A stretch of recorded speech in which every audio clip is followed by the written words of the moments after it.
Hi. I know it's late, and I didn't change the what we're painting. I'm not painting anything today, but it's not the Lotus Ford and Apollo and Miss. It's just a little bit of Lotus Ford.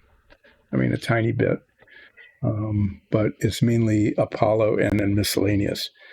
So, started late today because we're having a, a deck remodeled. The old deck. I'm nostalgic about that deck because when we bought the house, my dad and I, this was a long time ago. This is like 30 years ago. Um, the decking was rotted. Okay, so we bought a whole bunch of lumber and a whole bunch of galvanized decking nails and a sawhorse and stuff. And what we did was resurface the deck. And now it's just being torn off. If there wasn't a filter on this microphone, which you can't see, it's over here. I can show it to you. There, this is the microphone, or surplus microphone on the, see, it says, even the tape says mic go here. So we know where to put it. If the filter wasn't working on that, you'd be hearing all sorts of grinding and pounding and noise and stuff. It would be probably more interesting than listening to me rattle on. But you can't hear it because the noise is filtered out. At least I expect it is. So I was late because they were supposed to be here at 8. So I got up in the middle of the night and got ready for them. And they didn't show up until a little after 9. And then we had to, go over the whole project with them. And then the project manager was supposed to be here at 8:30, didn't show up until 9:45. So I, turned the stream starting soon sign on. And anyway, yes, I was late. I apologize for that. So I'm not going to be doing too terribly much today, I don't think. So I can recap. So this is the silver guy, the driver figure for the Lotus Ford was chrome plated. Doesn't have separate legs. There's nothing that can be done about the places where it was attached to the sprue. You can see the seam where the two halves go together. The only thing about this is that the arms sort of snapped in so you can move them. It's like an action figure almost, yeah. Very shiny. I wasn't going to do anything with this, but I thought it was just so absurd. I mean, just really absurd that I thought I have to put this together. So now I've got a silver guy. What's kind of funny is that it's not really funny. It's just kind of weird. Somebody built the model. Okay, the same model I'm building, but they didn't do anything like I did. They didn't paint it. They just stuck the decals on, and they did a really bad job of sticking the stripe decal on. There's a little bit of a bump on the nose of the car, on the front of the car, like right here, and the stripe needs to be trimmed around it. And they didn't. They just put the decal over it, so it's got a lump on it. They didn't get the decal on the nose right. Okay, well, you can't see it here. You can kind of see it where the decal kind of wraps around. Well, they cut it off and just sort of wrapped it. They made the little silver guy. They didn't even do a very good job of that. There's a big gap along its head. Okay. I just have to say they did a terrible job building this model. It really looks crummy. But they wanted to get $99 for it. Seriously. The unbuilt kit in its original cellophane sells for about $50. I know that because I looked it up when I destroyed a $50 value by opening the kit. So the kit itself goes for about $50. And somebody built it poorly and is trying to get twice that. I don't know. Maybe somebody will buy it just because it's so sad.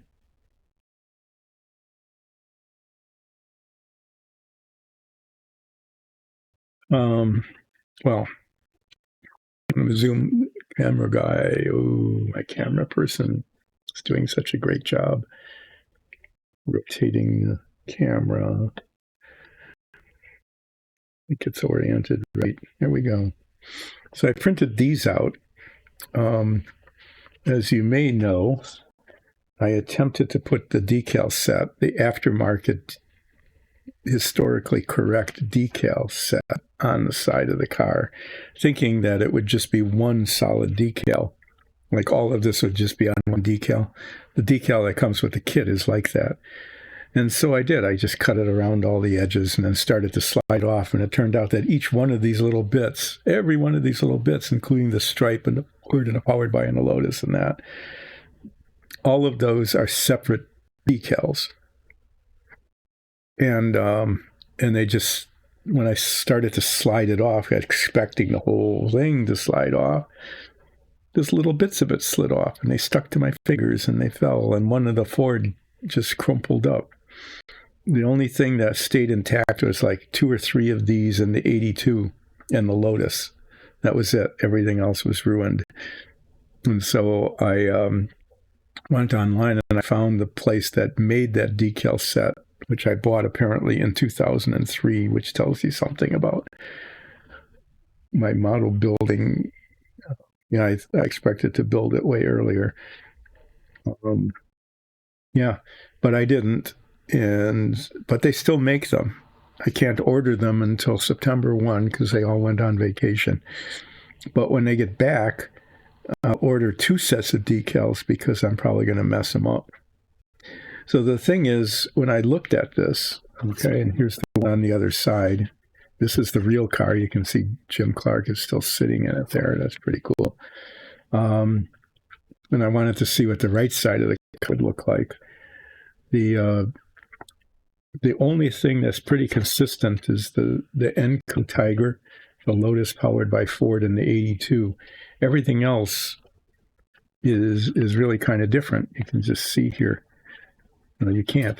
You can't see what I'm showing you.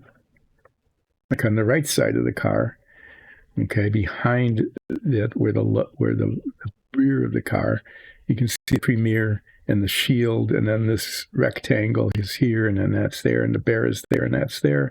And you go on this side of the car, and this and this, and this, these 3 are the same location as here, okay, but this rectangle, instead of being below the shield, is behind the shield. This decal is on the back, but it's on the front on the other side. The bear is way in the back, but it's in front of the blue shield. And this blue shield, which is on the back, is on the front on this side. And you can see the same thing happen in the front. Okay. Like this and this are here and here. They're close to the 82, but here they're far from the 82. And this guy is far away, and this one's close. This one is there.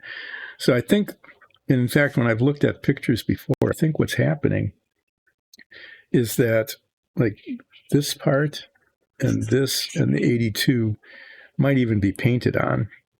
Okay. I'm pretty sure the Lotus powered by Ford and the 82 were actually painted onto the car. But all of the rest of these little decals of sponsors, and they called them inspection too. Like, I think maybe that might be it's like a past inspection.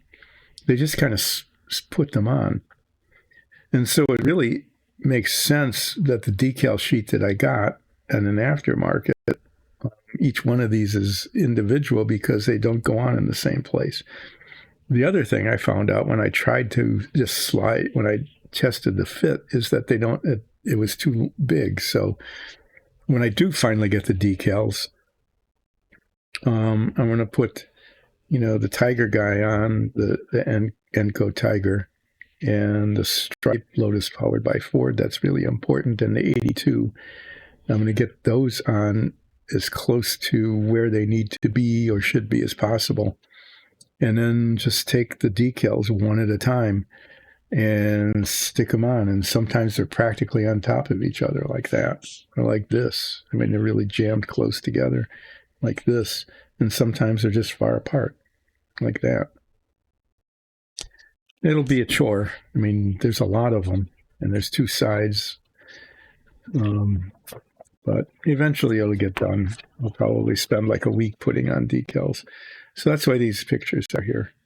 Now I can set them over here and get them in the way. I don't know where to put Silver Guy. I guess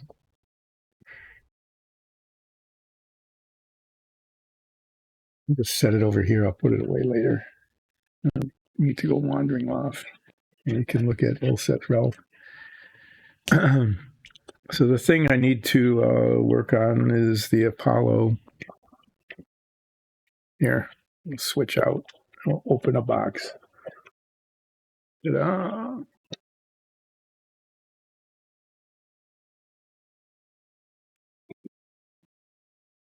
I got the interior of this done. The contact cement is more or less holding up. Nothing fell apart between yesterday and today. I mean, last week and today. And you can see the interior. You can see the interior now. There's the detail down here. The instrument panels that I put on with the stickers. Okay, those actually look pretty decent. That came out okay, including the one in the way back there. And what happens now is that this goes on top of that.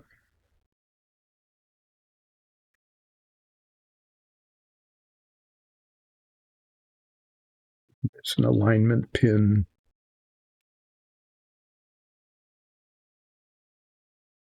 It's supposed to align things here somehow. There we go. There we go. Huh. Yeah, it just goes right on like that. And actually, I probably don't even need to cement it on. I can just leave it like that. Why not? And then you can see you can see through the windows here a little bit, through the open hatch. You can look in and see some of that. And I think what I'm going to do is the hatch is supposed to open. It'd be kind of cool if it stayed open, but it doesn't. I've installed this hatch many, many times, and it keeps falling off. I'm going to try one more time, I think. The first, it was actually pretty sad. The first 3 or 4 times I put this hatch on, it's supposed to open out, is that it opened in. And it's like, oh, I got the hatch door on, yay. And then I looked at it and it was, oh, it's on the inside.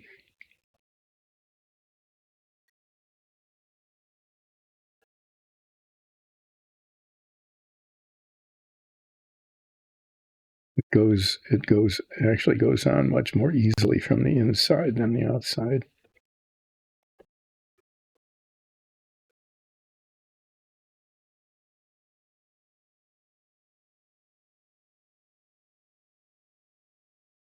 Yeah, it would open up on the inside, but it's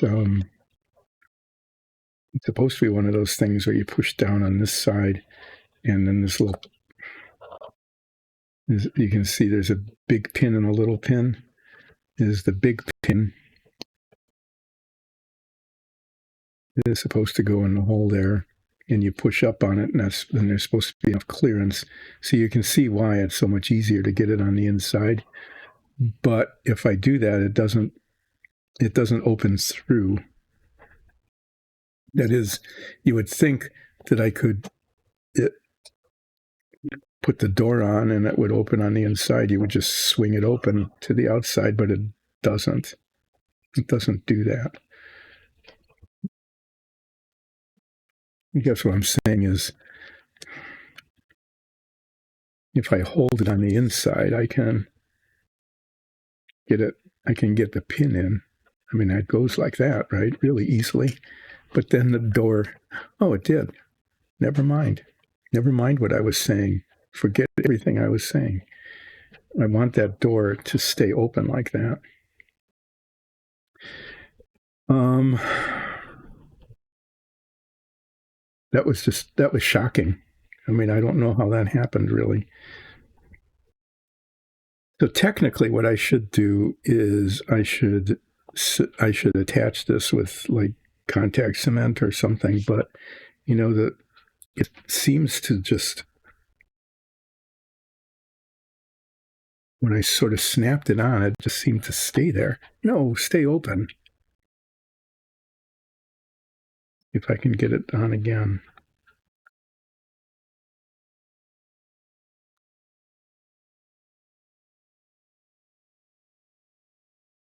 Yeah. I mean, it's staying on. It's staying on well enough. I can lift it up by the shell, and it's staying on. So I'm not going to mess with it. I want that door to stay open, though, and it keeps closing. And sometimes if it closes, I can't open it again. So I had stuck like a toothpick in here to, to just brace it to keep it. So if it's shut like that, I could open it up again.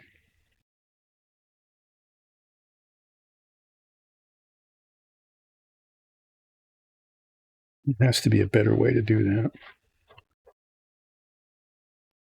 But for now, I guess there really isn't. I'm going to leave that there. These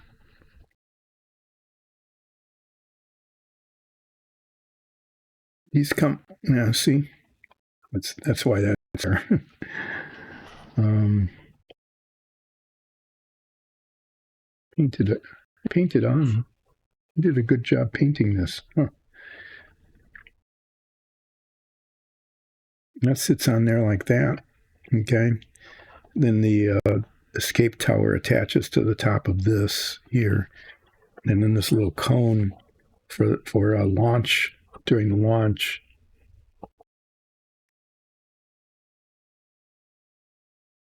This little cone sits on top of this, and then that detaches and reveals the hatch. And this is supposed to fit on somehow.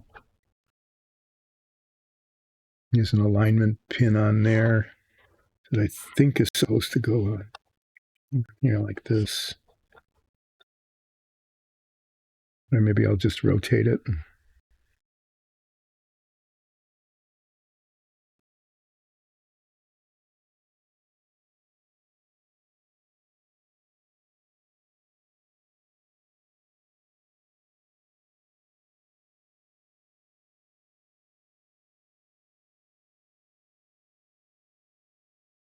It's supposed to come up on easily, but I don't know.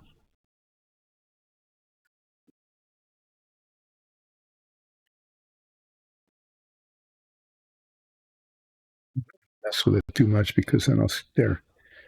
Okay. Now, I don't know what it'll take to take it off later, but something will. Okay, so this is actually done, except that there's some decals that go on here. Let's see where they're supposed to go. Let's see if I'm going to mess with them or not. You can see it says United States on it, and it's got a little flag.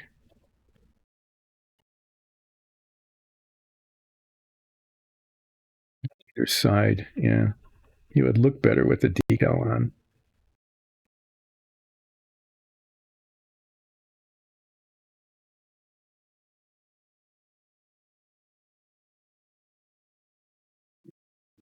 Go there, I guess. Yeah, kind of like right over there. And then on the other side. To be honest, I don't feel like putting decals on today. Really don't. But this guy is done. It had been sitting around for a million years, waiting for its completion, and now it's done, and all the stuff on the inside is hidden, so all the stuff I was doing and putting together and attaching and everything else is now covered up, except the hatch will open and you can look through it.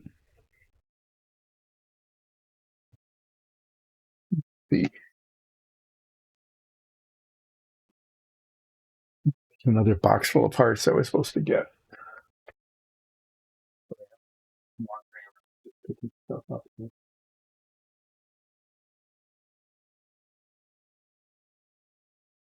Looking for the decal sheet.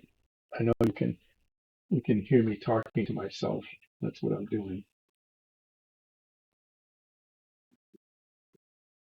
Looking and feeling to find the decal sheet. I guess that's another reason not to put the decals on, because I don't know where they are. Did I put them in the instructions thing?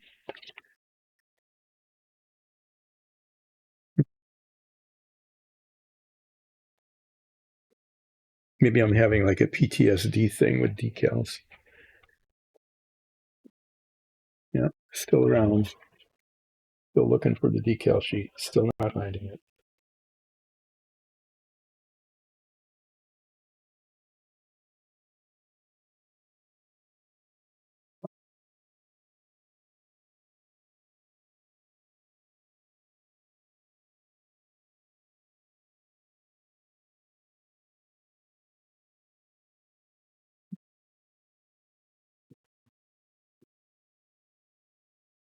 Totally not finding it.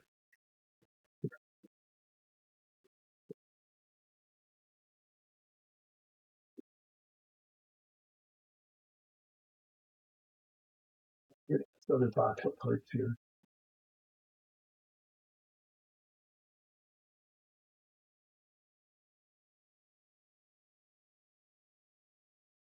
This is not an ad for Blue Land. This is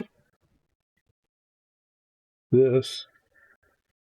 These are the parts that are the shroud, the base of this entire stack that holds the lunar module. And I'll show you that in a little while after I hold this up, and I'm going to put this away and then find the decal sheets some other year, I guess. I don't know where they went.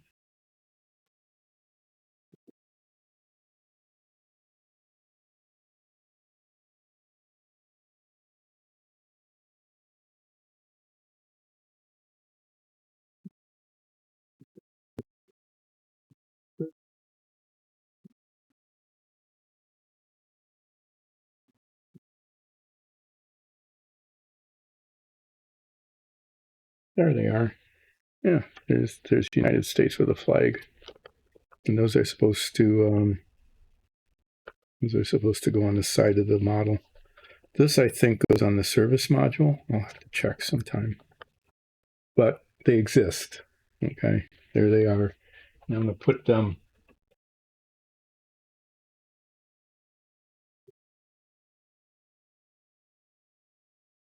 I'll remember to put them on. But that makes them just smash the box against the side of the workbench.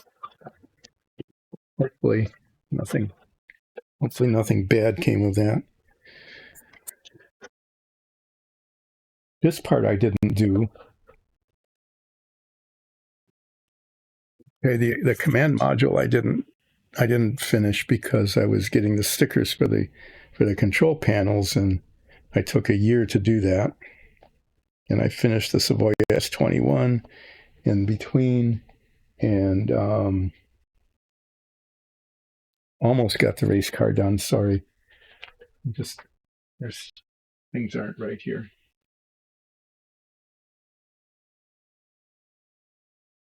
Yeah, I'm going to show it to you because I don't.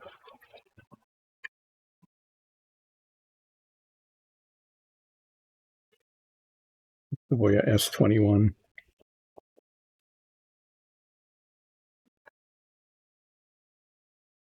With the interior detail of the fuselage and then the plane itself. And I painted the stripes on instead of using decals. I think it came out really well. I'm really happy with how this worked. And a little Porco Rosso minifig that goes with it. I'm very happy with how this came out. It came out an A-, a solid A-. Probably the best job I've done with a model ever. I quite like how that turned out.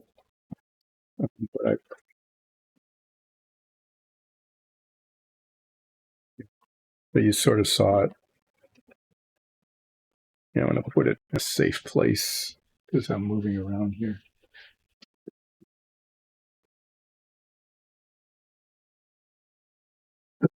Okay. These parts, this bit never got finished because once it's assembled, there's no way to store it, really. The way it works is these things under here are hinges. Okay, and the hinges go here, here, and here. I'll have to scrape some paint away because I want to use model cement on those. And then these little tabs here, these go into the hinges.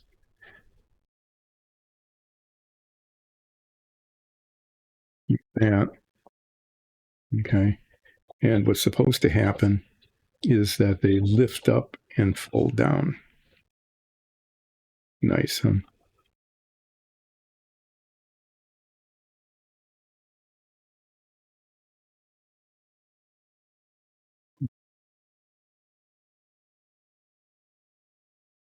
But once they're attached, then I don't really want to store them flop down because that puts. Well, I'm going to take one of these off and show it to you.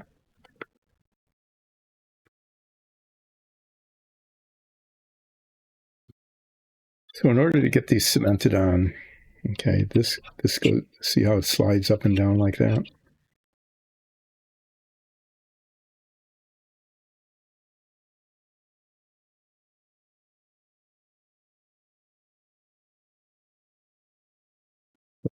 So, it goes like this. I already got it backward. So that, can you see that? It goes on like that, comes down. And when it's hanging down like that, it puts pressure on that. And then it goes down, and then it sits like this. And there's kind of these little bits here provide a guide. And the hinge goes exactly there like that. So I want to use model cement on this because I want it welded on, but it needs to clamp really firmly like that. Okay, it works okay. If it clamps really firmly like that, well, it's drying. Should be okay, even though there's torsion on it. So I'm going to need to scrape away some of the paint right along the edges here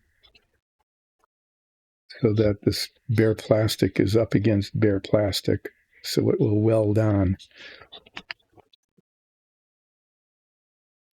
I don't really want to use alligator clips because that could scratch the paint. I'm going to practice with some things here.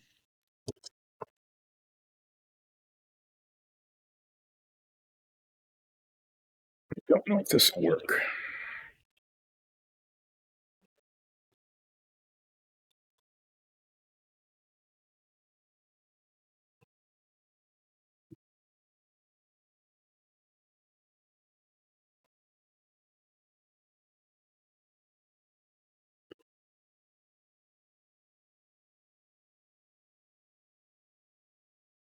Looks like it might. I'm almost tempted to use epoxy on there. No, see, that didn't work.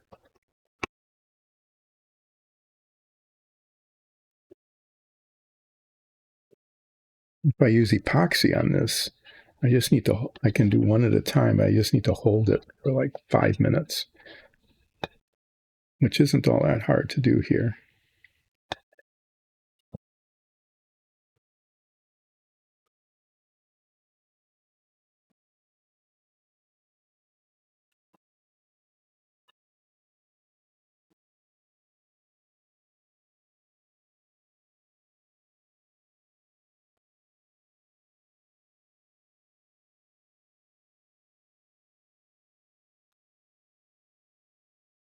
parts really don't fit very well. There.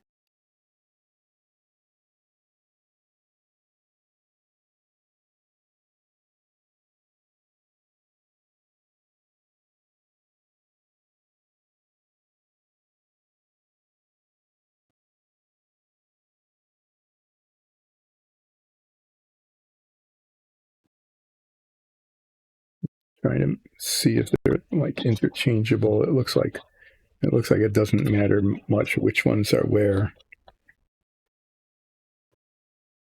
The bottom part is all the same.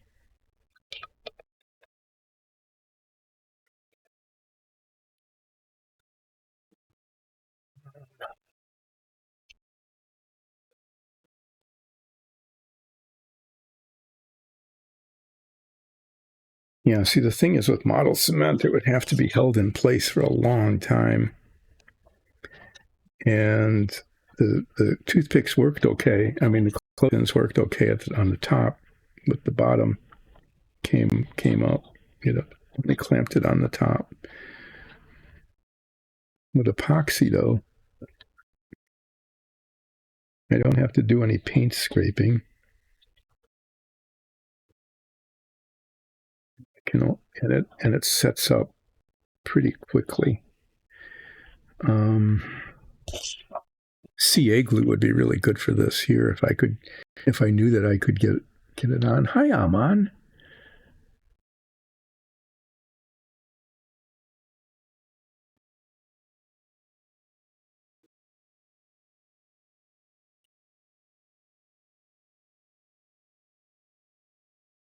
Well, hey, thanks. Hi, thanks for joining in. I'm glad you did. Well, hey, since you're here, I'm going to show you. Okay. Well, I told the story about the decals for the Lotus Ford. The decal set I had, the aftermarket set, I had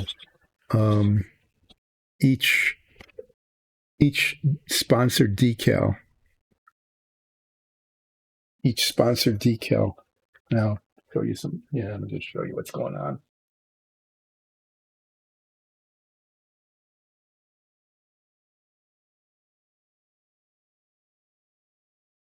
Doing a retrospective is a lot better than trying to get anything done here. So these sponsorship decals on the side, I got an aftermarket set that's historically correct, and it wasn't just one decal with everything on it. Each of these individual little bits were separate decals, and I didn't know that. And when I slid it off the paper, they all just went all over the place, and I ruined the decal set. So I had to order new ones.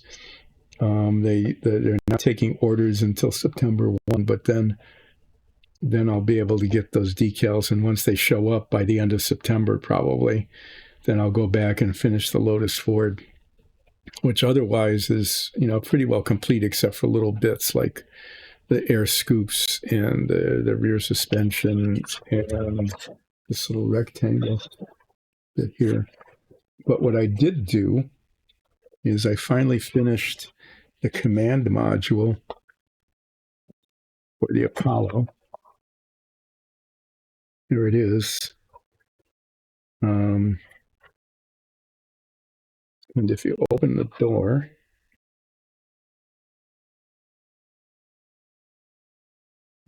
inside, okay, the control panel stickers actually turned out to work really well. No, I don't want the door to close. Okay, I mean they really did. They worked. They turned out really really good, really well, including the one way down there by the feet. So if you look through the door, you can see some of the internal detail, which is pretty neat. This toothpick is here to keep the door from closing completely. And then the top of these bits detach.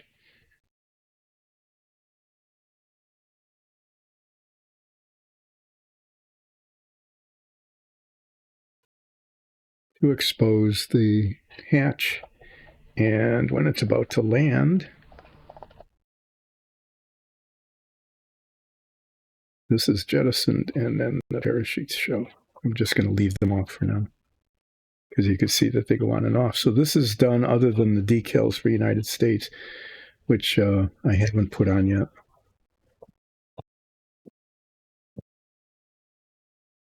That really, yeah, it really came together pretty well. So it's pretty much done. And now I'm just working on the shroud, the very, very base of the model.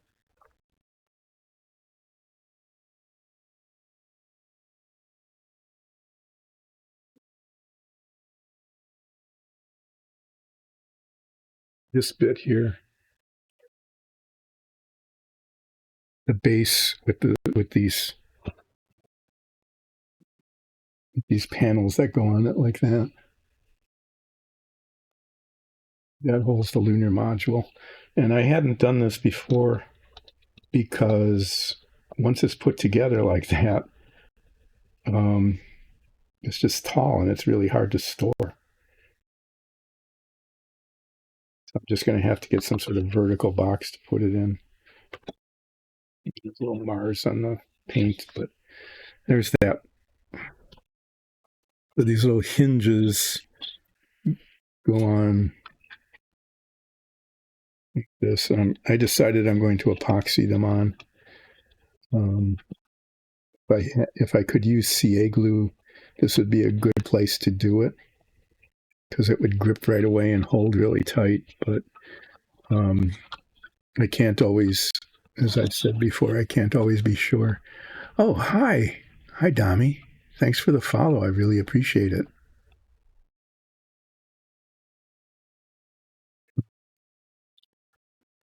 And I can't always be sure that I'll get these pieces in exactly the right place at the right time with CA glue. But I'm pretty sure I can hold that in place for as long as it takes for the epoxy to set. So I'm going to do these kind of one at a time. I'll start with one and work my way around. That's the plan. We'll see how the execution of that plan goes. And then, depending on how much time, if any time is left, I'm going to open. Oh, yeah. There is a model, a much smaller scale model of the Apollo, the entire thing, the entire Saturn V from top to bottom. It's like 3.5 feet tall, almost 4. And the model itself, I don't know if they've reproduced it or not. I don't think so. But the original model actually came, the box, the kit box became a carrying case, which is really kind of neat. So when you completed the whole 3.5 foot tall model, the box that the kit came in becomes a carrying case, I think even with like padding in it or something, where you can lay the rock down in it and close it up. I think you can still buy them. You know, there's still some you can get them on the aftermarket. They haven't reproed it. Probably like $400 or something.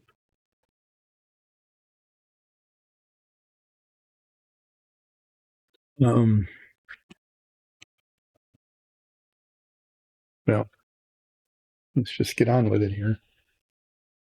I'm going to do these one at a time. Okay, with this 5-minute epoxy.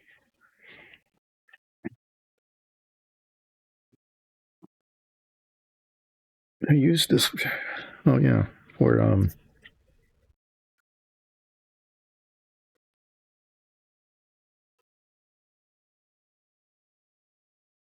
the side mirrors.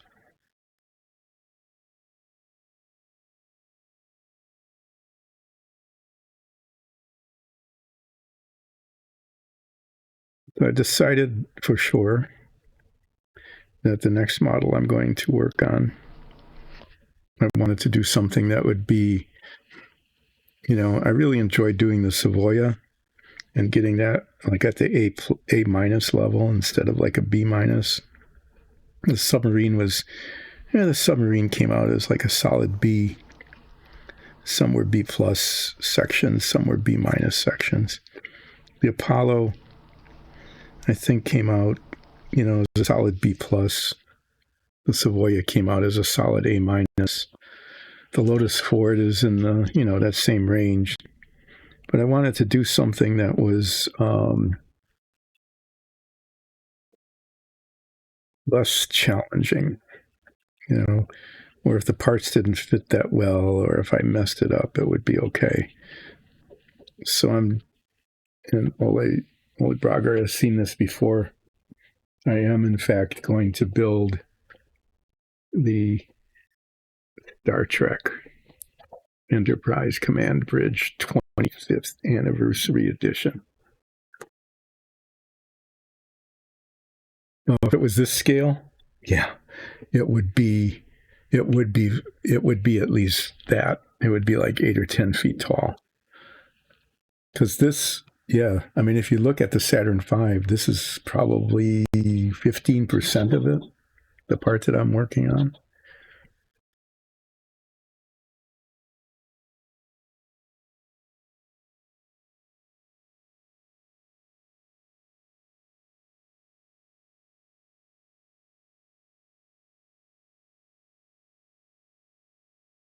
Yeah, it'd be pretty massive. I like this model because it was actually kind of hard to find. But you can get models of the command module, you can get models of the service module, not the service module, the lunar module and the command module. You can get separate models for each of those. But this one had all of them. It had all the components. And I just thought that was, I just liked that,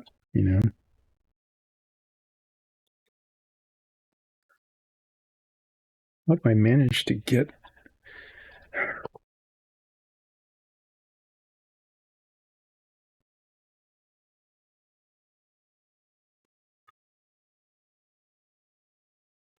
to put it on backward? Oh, that would have been so bad.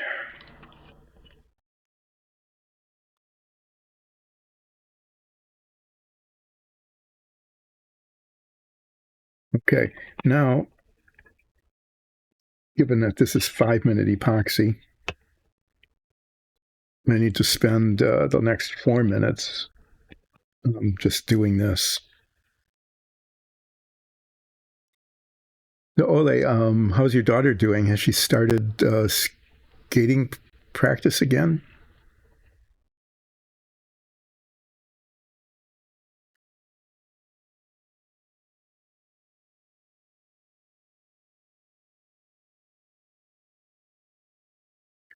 Oh, yeah, that's right. Well, you live in the land of Lego. There's probably like 800 pieces or something, wasn't it? The space shuttle, that was a very nice gift. The space shuttle kit, I've seen that. It's pretty incredible.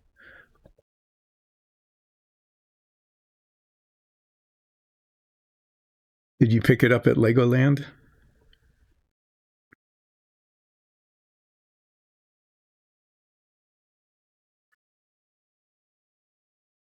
I don't have my glasses. I can read the large print chat, but I can't see the time. Okay, well, I'm just going to sit here and hold this because that's what I need to do. I tried clothespin clamping this, and alligator clips won't work, so it just has to be held in hand.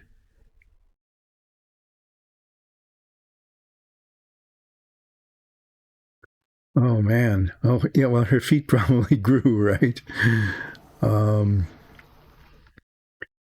I never thought of that. The blades can be changed out. Yeah. When I think about it, they kind of like bolt on, don't they? To the bottoms of the boots.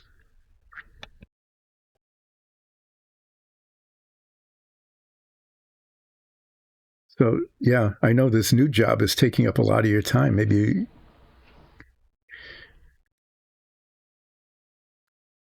No, her old boots were too big. Okay. Like they stretched out, maybe?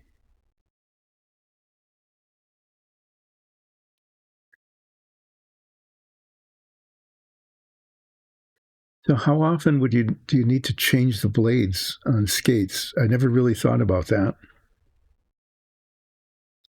Okay.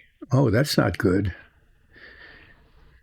Yeah, if her feet were sliding, especially with the kind of jumps and spins she's doing now, especially the jumps, that can really be a problem if your feet are banging around inside your boots.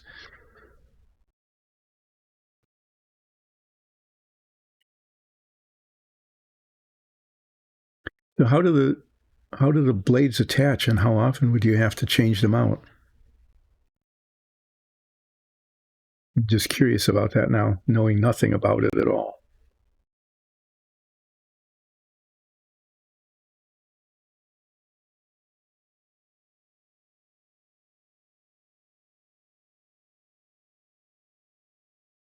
And I also know that she like skipped a grade or the equivalent of that, and because her coach had so much confidence in her. Hopefully that's going okay. I know she was nervous about that.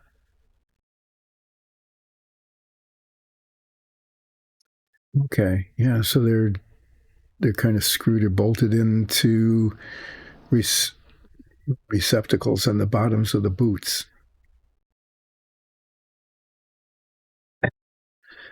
That's right. And then they're ground down fairly often, aren't they? I know you used to do that. Maybe you'll get away not having to do it again, but they get ground down and are sharpened uh, pretty often, I guess.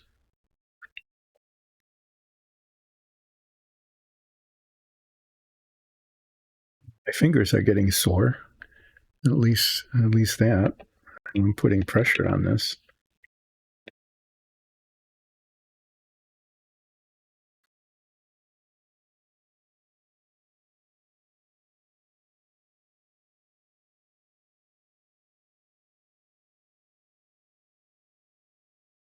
Maybe, yeah, I could hold it like that.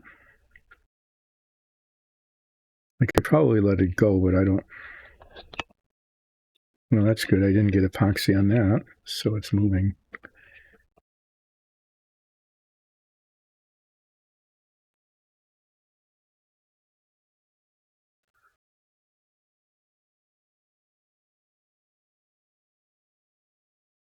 Really pretty bored with holding this here.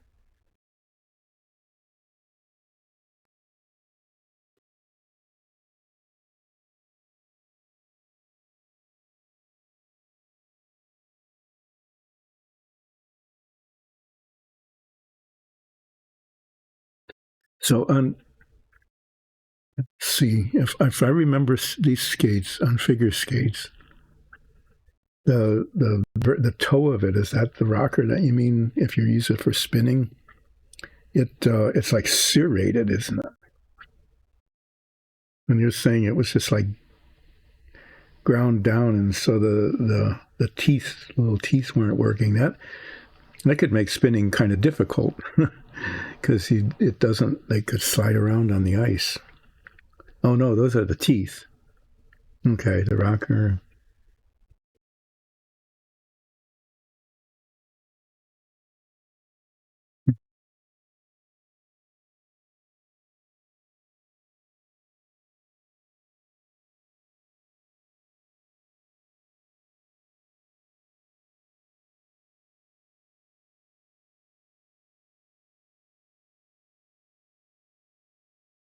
I've been skating like 3 times in my life.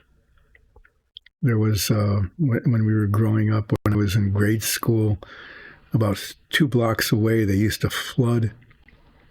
There was a big field, and across the street there was another field, but it was kind of a depression.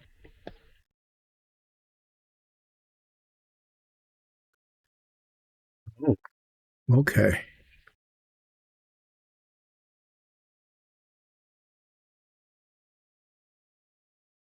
I didn't know that. because my brother had figure skates. Either could get figure skates or speed skates, the racing skates or speed skating, and they didn't really allow those on the ice that they made. They flooded a field in the winter, and it used to be cold enough that it would stay frozen from, end of November until February, early March. And it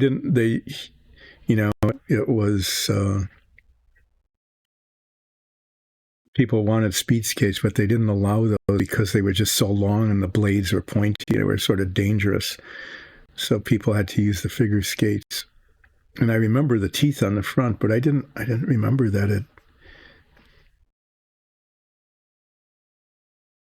they were all separate parts. Oh, okay. Well, I cramped my hands.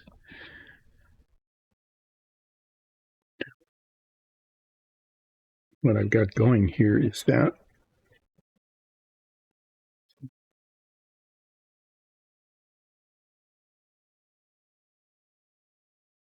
so I know you used to grind the skates for more than just your daughter. Are you still doing that? You're still volunteering? Well, it's not coming off, so that's good. Not falling off is good.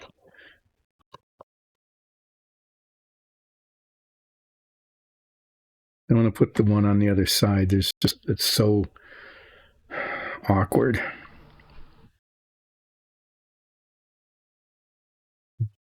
Well, I haven't really thought this through, I guess.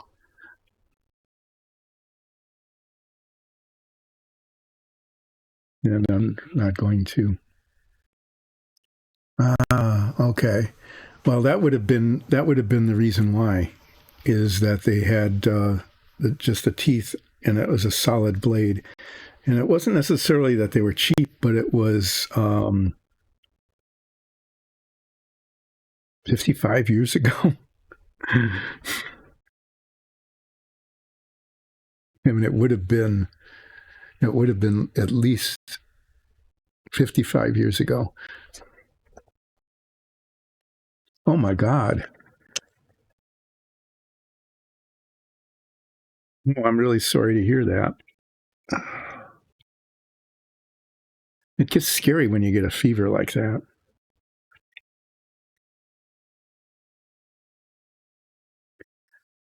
So I hope you are better. Thanks for joining in, even though the fact that you're feverish.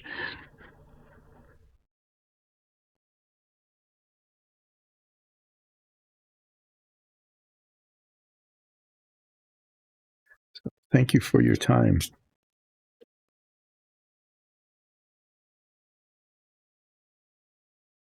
So I don't know what skate technology was like, and this would have been 1965-ish, 65, 67.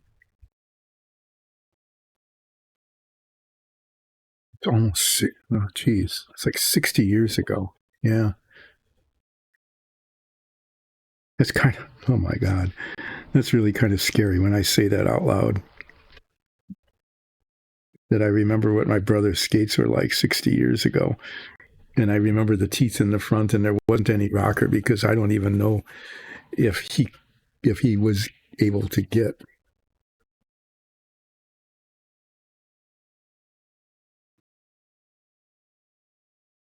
I don't know what kind of skates he could get.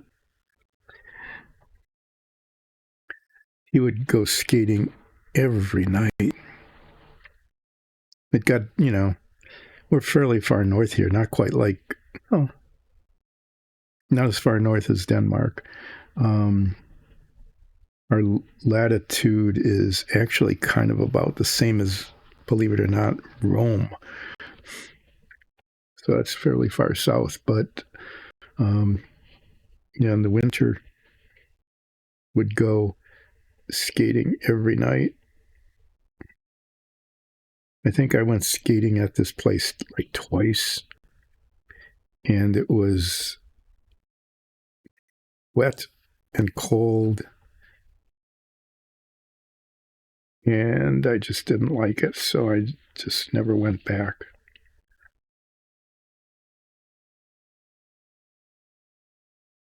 I don't think I had problems with falling down or anything. I was just like, yeah, it wasn't the thing I loved doing, but he absolutely loved it.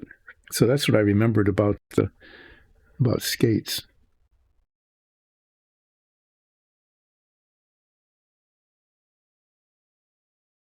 3 sizes too big. Oh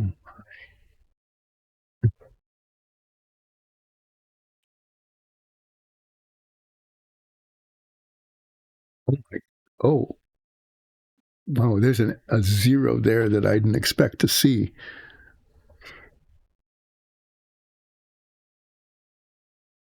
You bought new blades. They didn't fit the boots. And then the boots were too big, so you had to buy new boots and then new blades to match. Okay, well, at least you could get, like you said, you could get your money back on the extra set of new blades. That's good. Okay, I understand your situation now. That's pretty that's expensive. I had no idea that you could spend that much money on skates.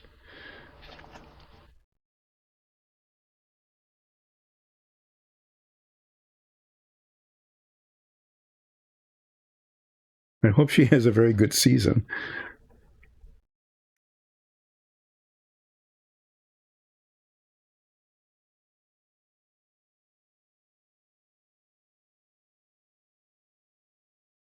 Oh, so you can sell the boots too?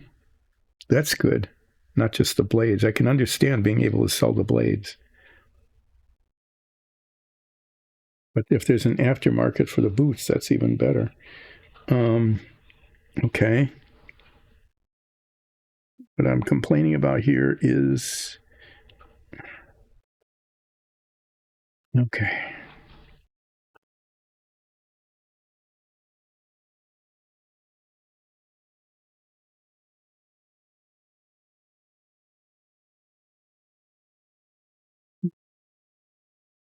Using my other hand, I couldn't get it there.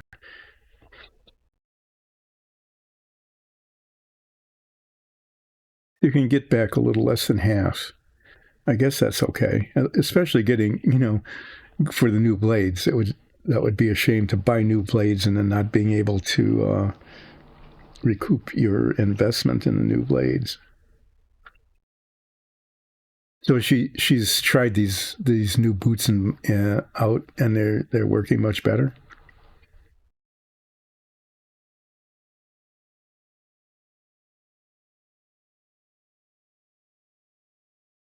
Yeah, yeah, you'd already gotten the new blades onto the old boots because you had to redo them. What a chore!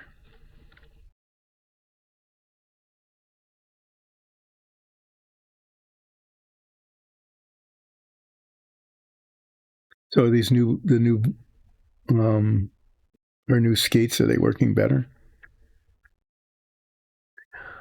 Great. Yeah, yeah. So she was practicing probably harder than she ever really had because of moving up in category, and her feet felt good. That's really good news. I'm glad that that's working.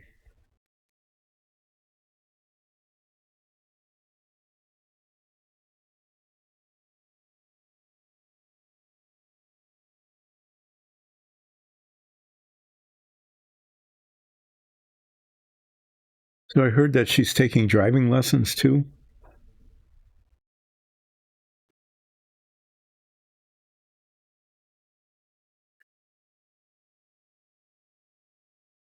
She's doing double axles now.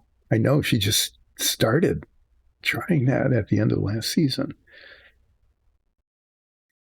Well, she must be really excited to be able to do that.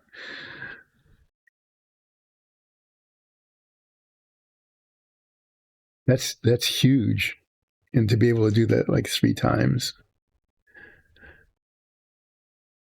that must be giving her a lot of confidence now.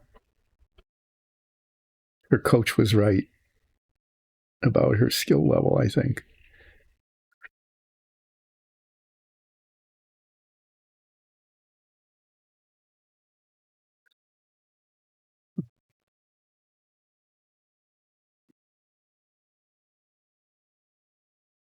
So what's happening here is that after I get this one on, another couple minutes of holding it in place,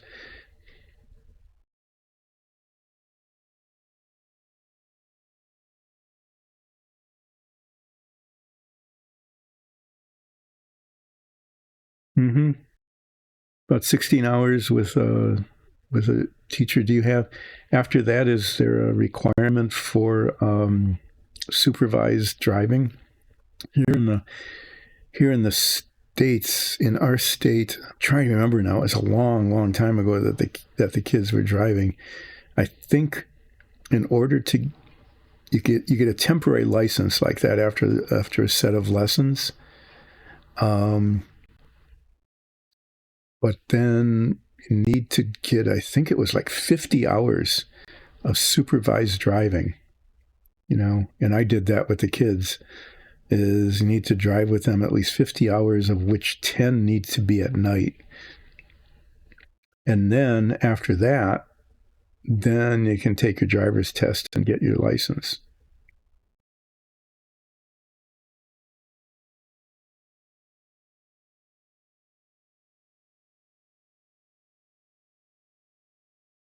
The driving lessons, I think, are, you know, you're out there with a professional teacher, and it's their job to be scared with people who are behind the wheel for the very first time.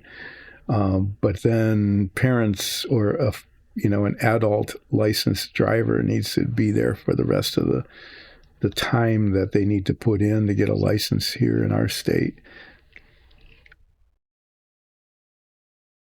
Our son,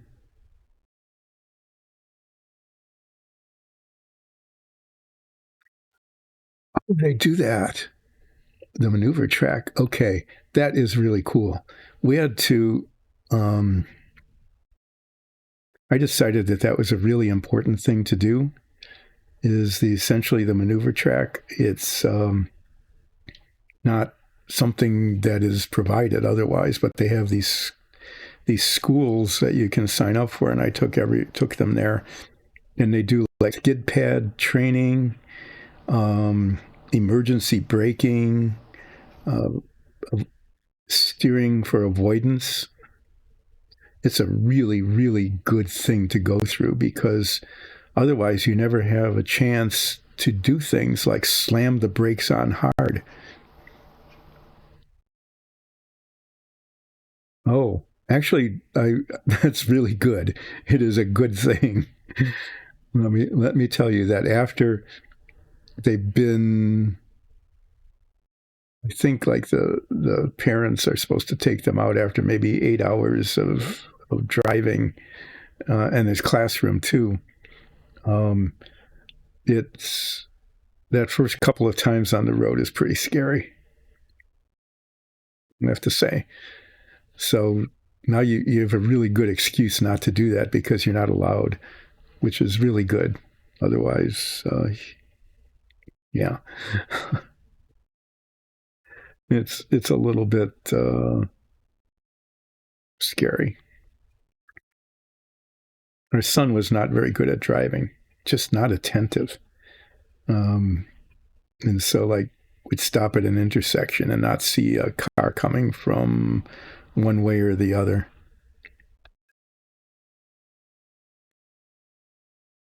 That is so amazing.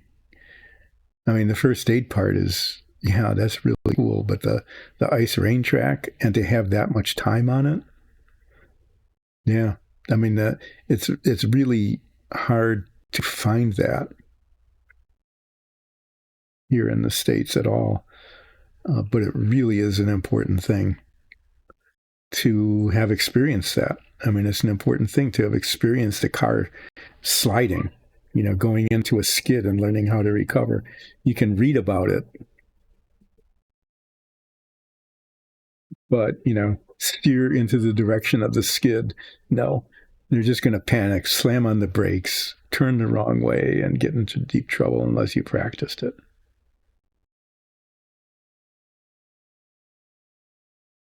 That must really make a big difference then in terms of the skill and the safety of young drivers. Because here in the States, the people who are between 16 and 18, that's a scary time for them. Especially because they've never had that extra training. Especially the accident avoidance and things like that. I think that's not going to move. I'm going to test this one. And you can't see it. I'm going to move the camera up because this is large. This comes up like this, and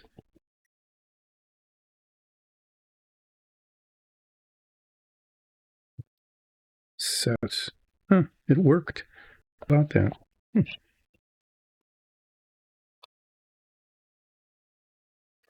Well, the thing is now.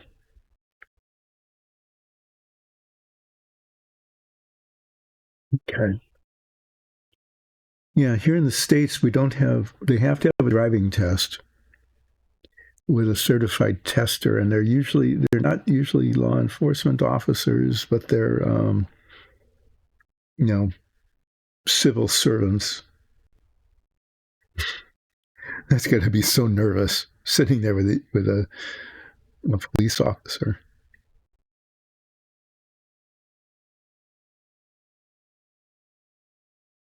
I failed my first test because I turned onto a one-way street, turned left onto a one-way street, and I didn't see the one-way sign. It isn't that I turned in the wrong direction. I didn't turn into oncoming traffic.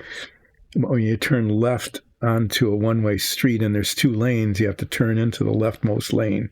Okay, so you turn left and stay left. And I didn't see the one-way sign, so I turned left and I went into the right side of the two-lane street, and it was like, you failed, just like that. You crossed over a lane. It was very upsetting. And then I had to do it over again. For some reason, my dad took me downtown, and it was heavy traffic.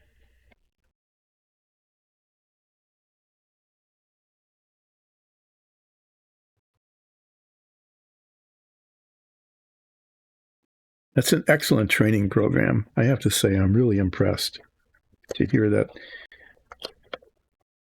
they do skid pad training and avoidance maneuvering and everything as a routine part of learning how. It's really something. Okay. I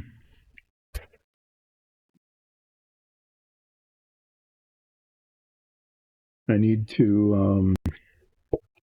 I've got plenty of paper towels. I don't need to do that. I need to rotate this 90 degrees.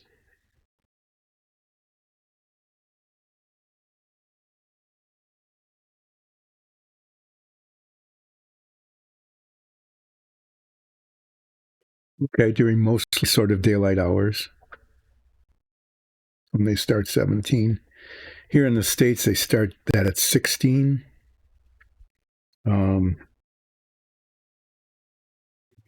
Cars are such a big deal here. That was a thing you did.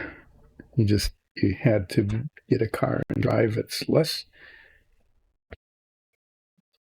of a big deal now. I don't have any place to set this.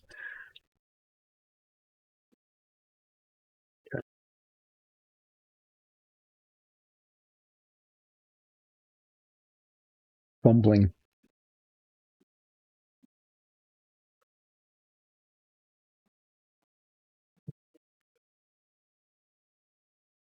What I'm doing is I'm getting a couple more paper towels out. The cardboard that I'm working on, the brown cardboard, is actually kind of abrasive. And sometimes it can like scrape the paint off.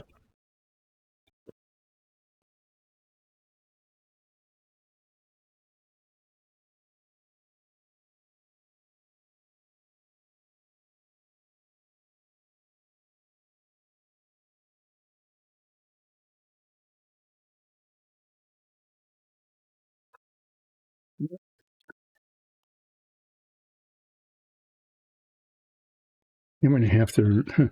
This is going to be.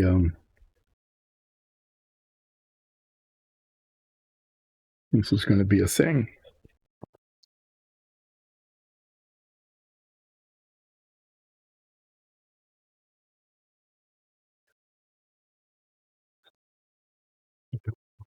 Pulling on that.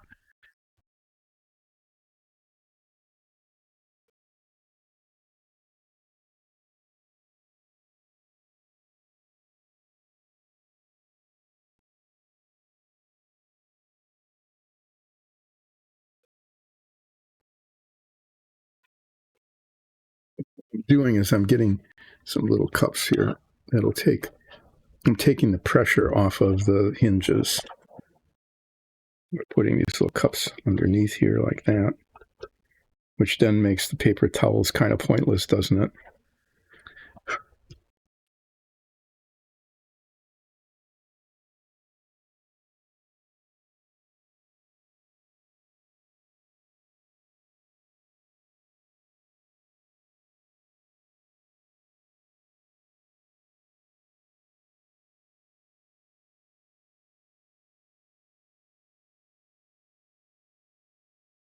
Okay.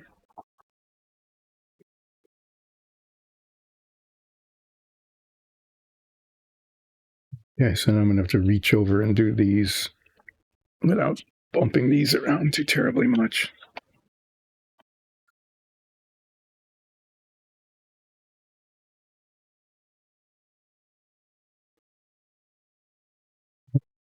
Wow, that is expensive.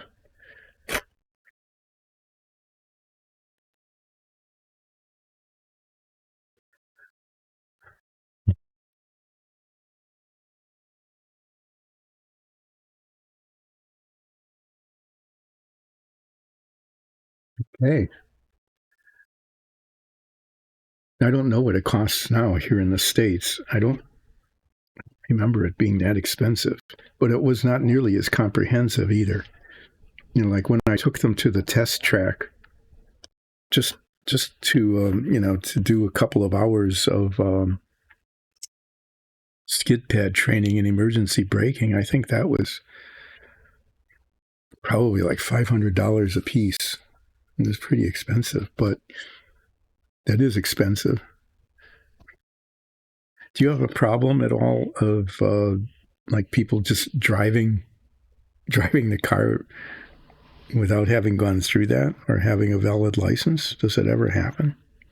I would think when the expense was that high that there'd be not a real, like, I can't say it's an incentive to, but that it would be tempting to just go ahead and drive.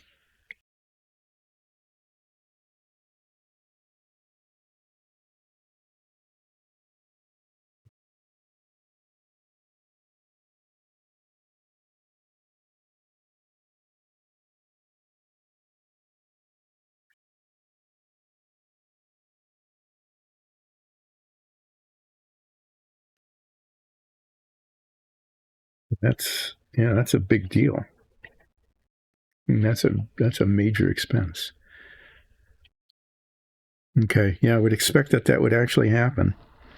That people would just go ahead and drive without a license because of the expense of going through it.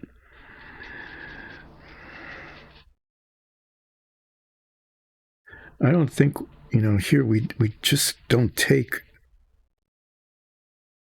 the danger of driving without practice and skills.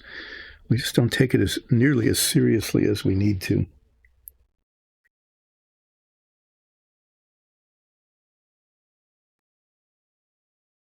So another thing, Denmark is I read this magazine called The Economist. I don't know if you've heard of it or not. And, it's written by economists. And so sometimes there's just a lot of business news and things like that that isn't that important. But they also do really good international reporting. Excellent international reporting, which is kind of hard to come by here in the States, really. A lot of the news services just they've disappeared, and they actually depend on others or international news services for their international news. Well, where I was going with this, though, is that The Economist, the magazine, does a lot of polling and comparisons of countries, and the best.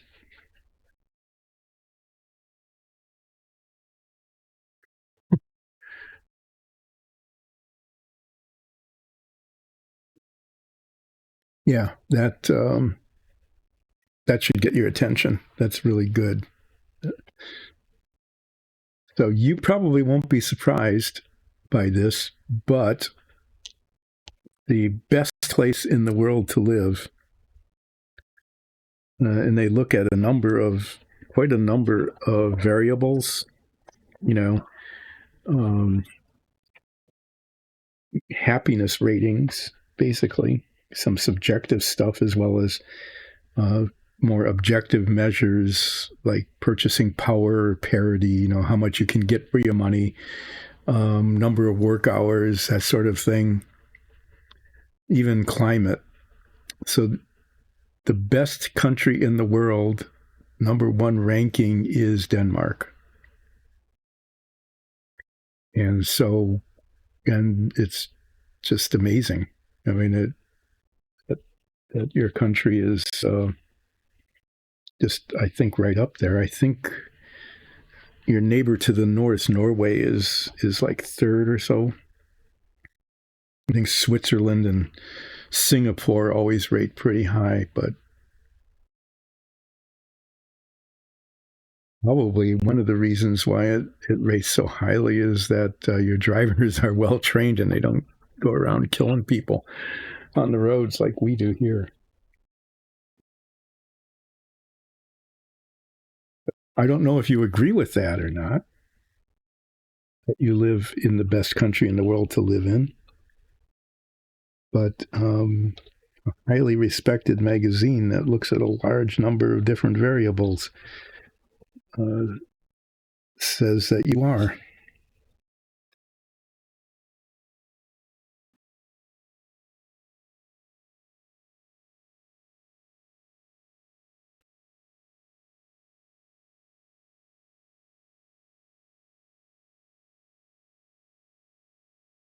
Well, they say it's very expensive, but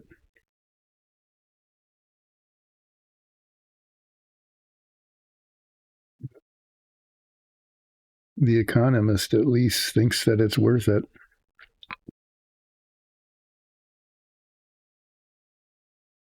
I imagine you like it there.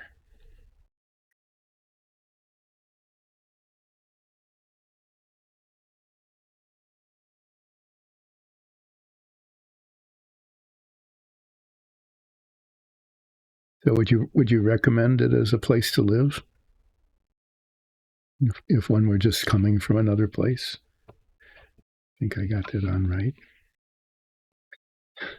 Just looking at this, making sure that I don't have it on upside down or inside out.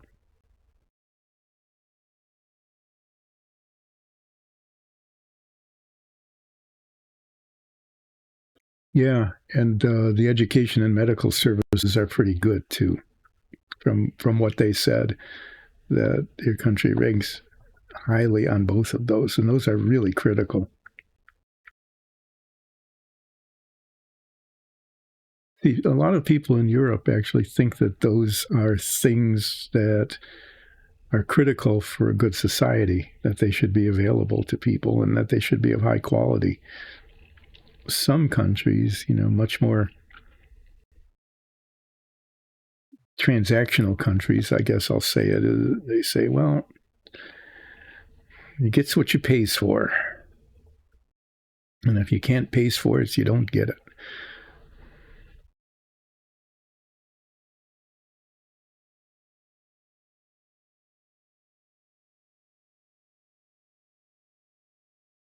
That makes a huge difference too.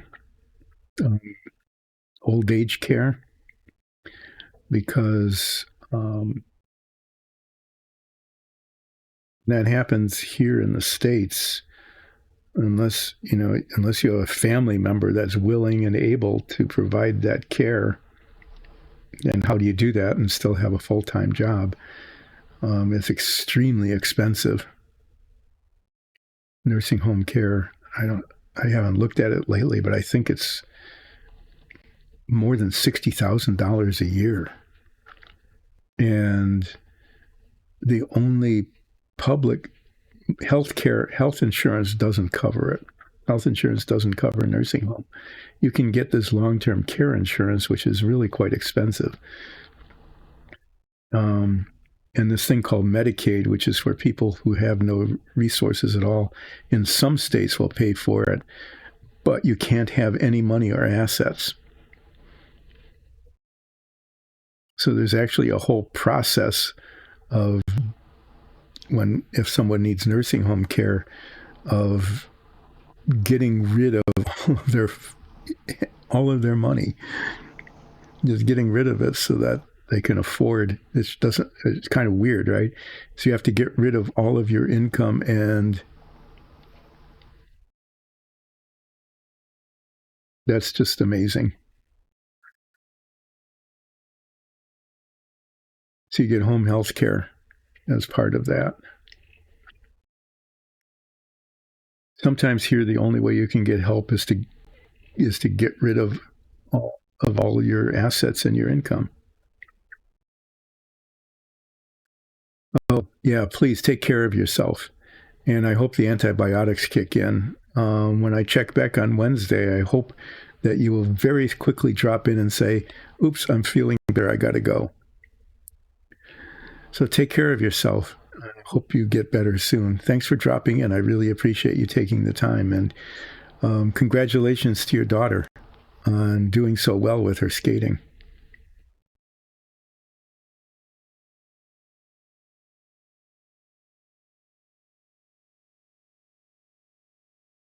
Aman, are you still here? I know I've been chatting with Ole. So after I'm done putting on the last pedal here, I guess I'll call them that, the last one of these things. Yeah, I want to hold this for a couple more minutes just to make sure that it's not falling off. I have about an hour left. I'll have a little time left. I'm going to open up the Star Trek model. I haven't thought that through, have I? Because I want to open it up on camera, which is right where my hands are.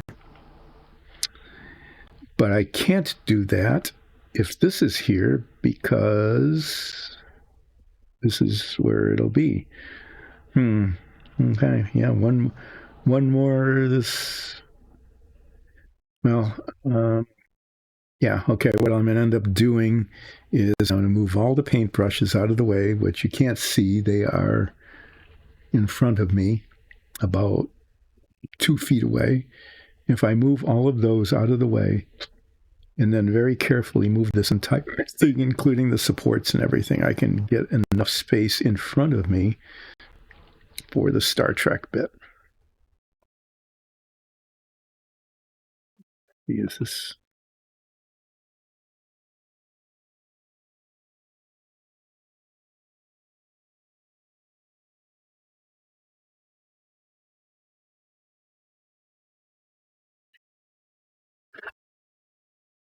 Ran out of hands.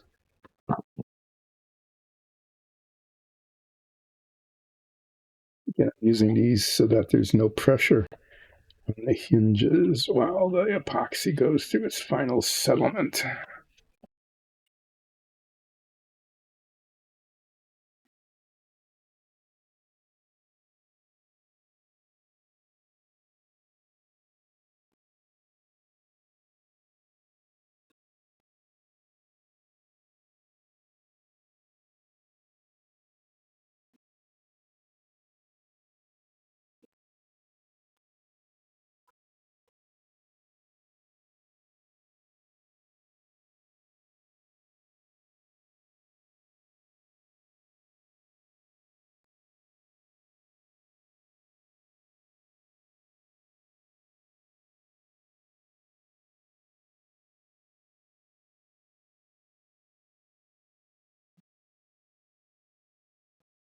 What I'm kind of surprised about, I shouldn't say it because that'll, what's the word, jinx it. Jinx it is that I haven't gotten epoxy all over my hands.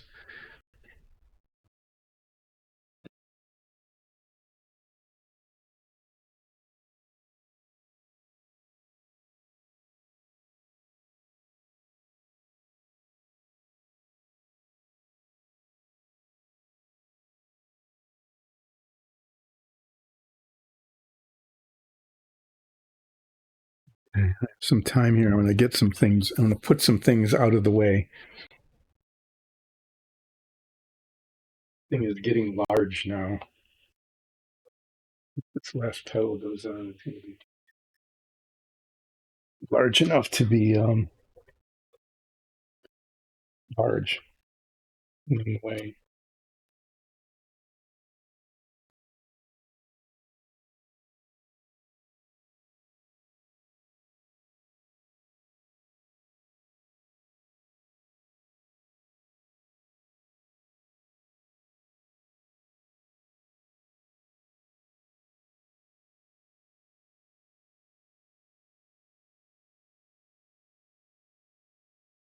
I stopped hearing demolition noises outside. I don't know what's going on.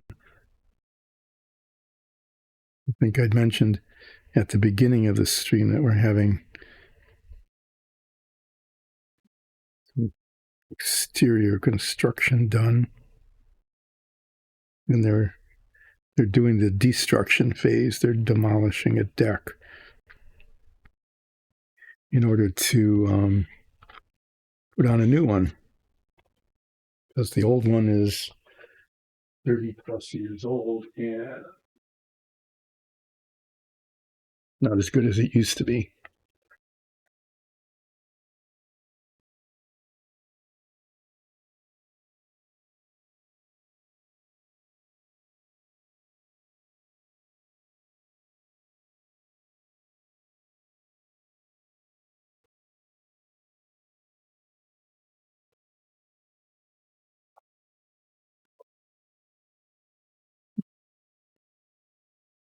It was an old container. It's best if used by August 16th, 24.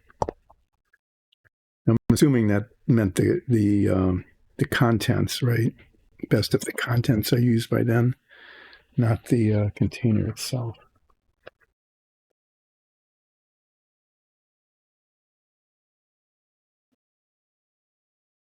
Okay.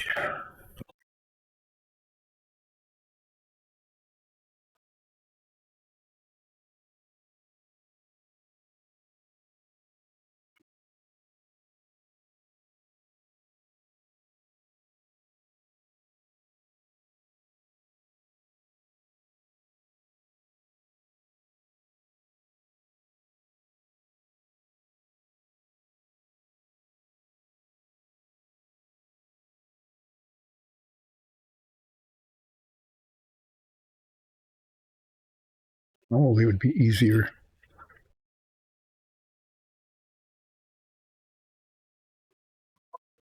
I just put this up here right away. Done that, right? I didn't. Did I? Am I thinking any of this through today? No, not really, I guess. There is no evidence of thinking things through there. Now I don't have to hold both hearts. I can just hold one. I probably could have, if I'd thought about it, I could have done that starting with the very first one instead of waiting for the very last one. Okay, well, this is going to have to be held for a little while because it's not really sticking yet.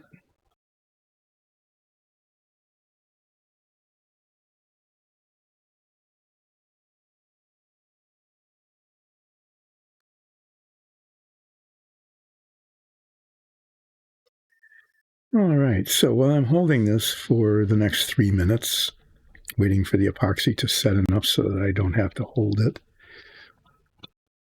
while I am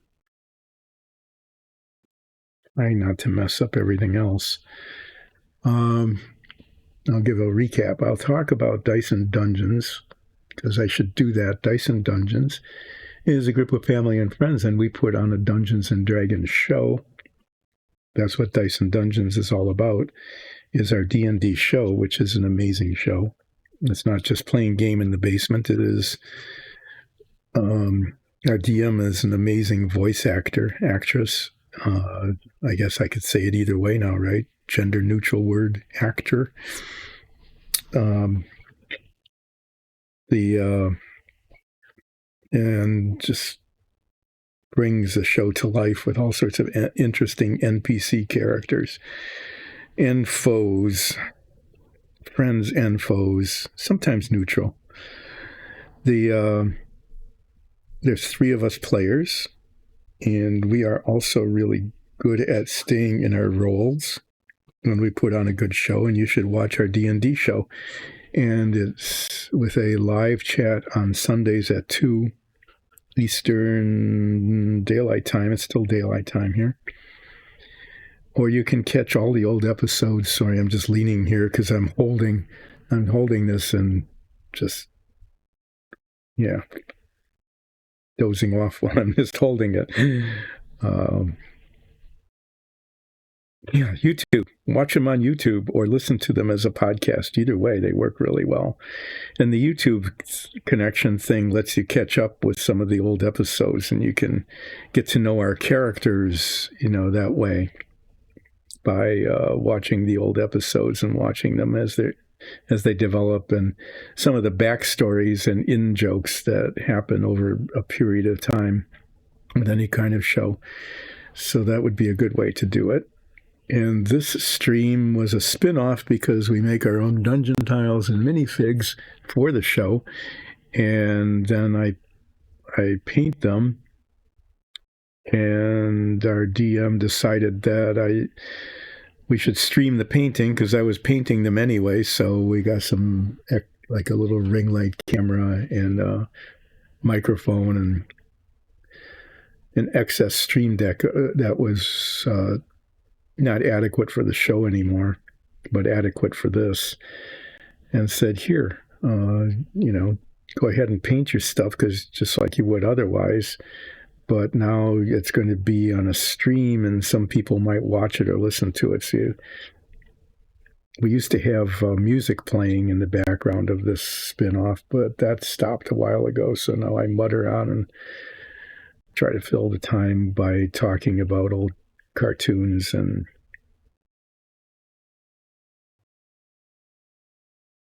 careers that have disappeared, like television and tennis salespeople. Or I sometimes just talk about the model that I'm building. Like when I was working on the Apollo, I talked about the space program and launching satellites in 1956 and having our Vanguard rockets blow up, that kind of thing. And when I was building the race car, which I was doing a little while ago, I talked about my experience watching races growing up. And the next thing I'm going to be building is a Star Trek thing. So maybe I'll talk about Star Trek, because I got to grow up with it. I was in, I guess you would call it middle school now, but we had a 1 through 8 grade school. So I think I was like in 6th or 7th grade or something when Star Trek first came out. So I got to see it as an original. It was amazing. The special effects, which now if you watch the original series, you go, they were embarrassing nowadays, but back then they were, especially for a TV show, they were pretty amazing. Yep. Got to see the Gorn. Got to see the Klingons not look like Klingons. Got tribbles. Not. I am moving some things out of the way, sort of.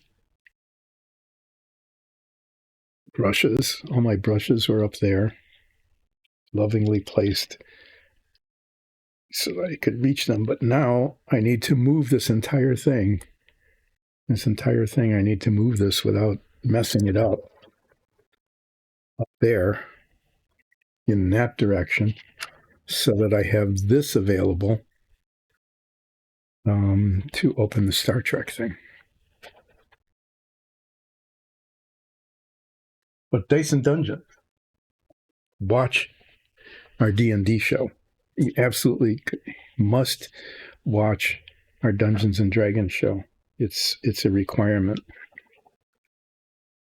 It's a requirement of being alive, of being on the planet. How am I going to do this?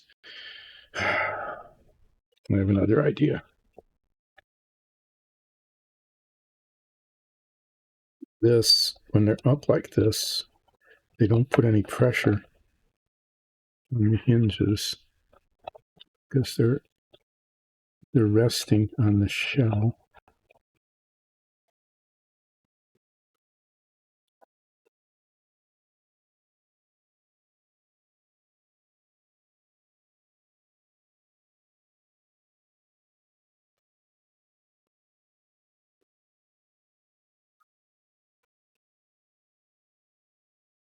You see how this all, wow, this sort of doesn't even work.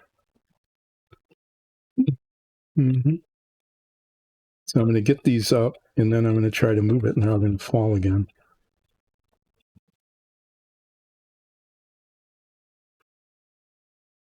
This is not working well. So here, I'm just going to pick this up and move this like this, and then I'm going to unfold it again.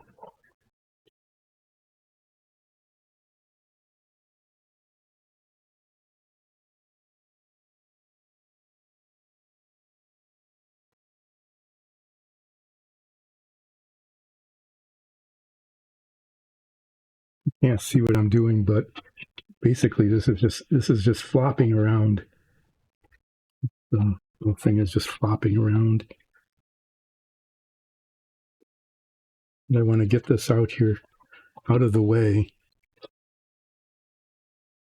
Make sure the hinges are staying in place. Okay, there, it's out of the way. I've got a work surface, more or less.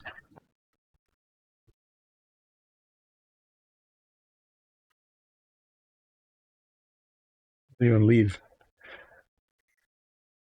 I'm going to keep the camera up there because I can see this. The cover art on this box is really terrible. And I'm going to take the cellophane off. Unlike the Lotus Ford, when I did this, in the original shrink wrap, the model was worth $50+ in the original shrink wrap. This is not worth that kind of money. So I'm not destroying any real collector value here. And besides, the corner's been torn. So here, shrink wrap is being cut away.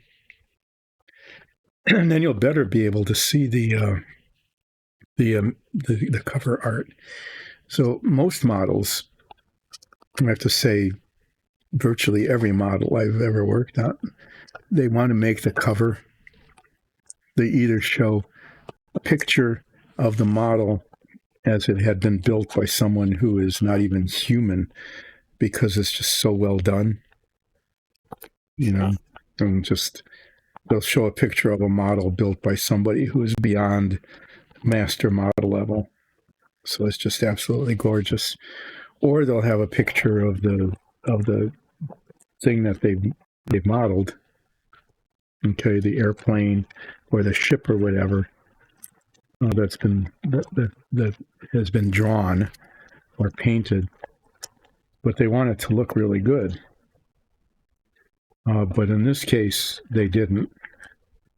I don't know quite what the intent was, but the cover art is just not very good.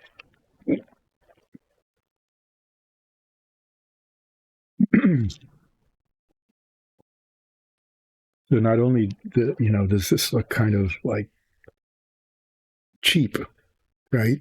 It looks cheap, and these control panels all look like they're plastic with stickers put on them, and that's actually how it's going to end up, is they will be plastic stickers on them. But look at what they did. I mean, that's supposed to be Kirk, right?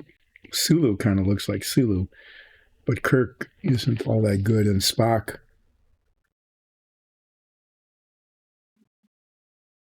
Too many lines and standing in an awkward fashion. Really big boots, though. Big boots. Now, I'm not quite sure what I'm going to find inside here. I've seen pictures of the inside of the model itself. I've seen pictures of this box opened. But I'm not really sure what we're going to see. Oh, look. It has sepia toned. They didn't even do it in color. Actual pictures. I think those are actual pictures from the TV show. But they didn't even bother doing it in color on the side of the box. No wonder this thing has no collector value. I'm just getting rid of some trash here. Resolutions list to keep the work surface clean, and they usually don't do that very well. Okay, you ready? You ready to see what's inside this model box? Getting my producer, my director, and camera guy to get things in their thumbs. Oh, it's a plastic bag with slightly gray, ever so slightly gray pieces. There's a lot of pieces. I have to say that for this kit.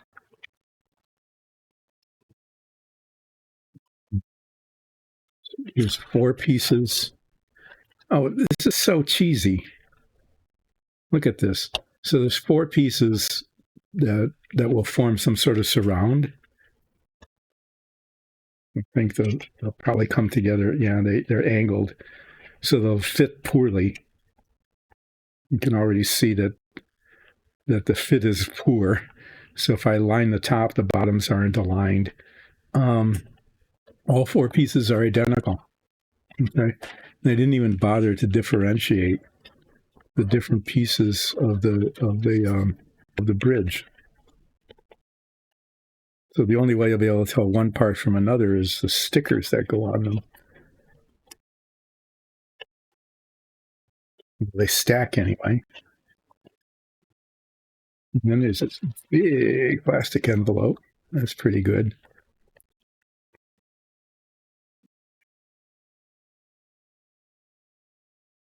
And then there's some heads. Now let's see what's in the box. Look at that. I can join the official Star Trek fan club. For $12.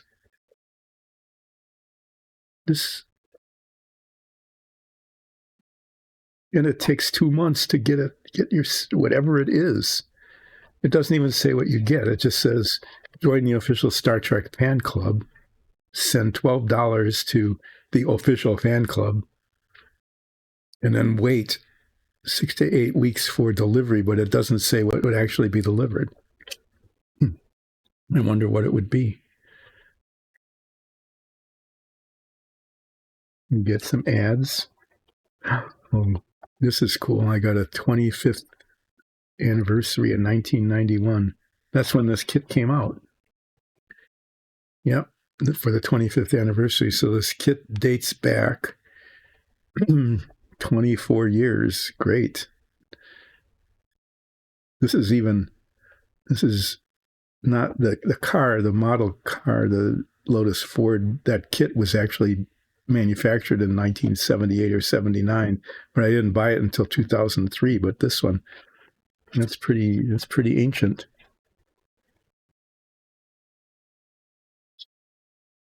Look at all the stickers. I hope they still stick. There's a lot of stickers that go on, like these things.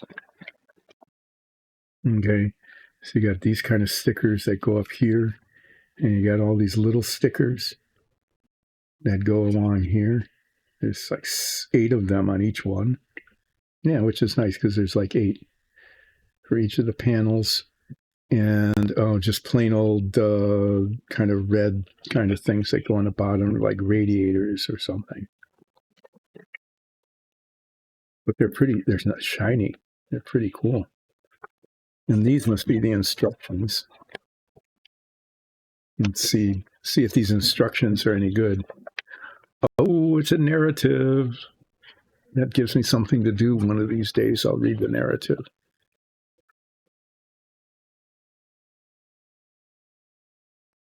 Wow.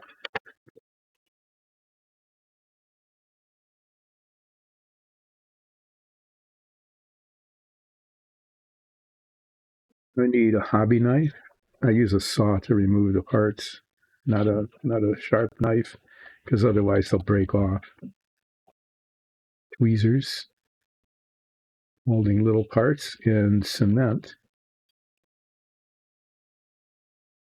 This is good advice, use cement sparingly or a sloppy job will result. Heaven forbid we have a sloppy job. There's a lot of stuff here. And they're all decks. We have main screen deck and main screen deck. And main screen deck. There's a center main screen deck and right and left. Weapons control, assistant navigational deck. It's the assistant navigational deck. I don't know where the real one is. Science deck. That's where Spock gets to hang out. An elevator, engineering, environmental, just something. Look at that.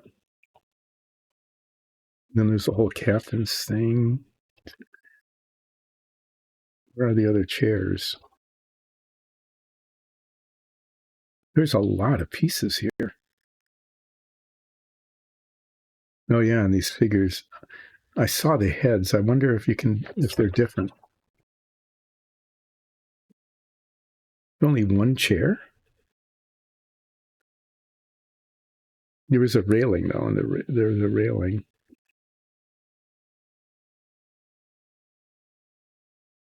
Yeah, so Kirk gets to sit in the chair, and he's leaning forward, looking like he's, anxious to do something. And Sulu and Spock just get to stand around.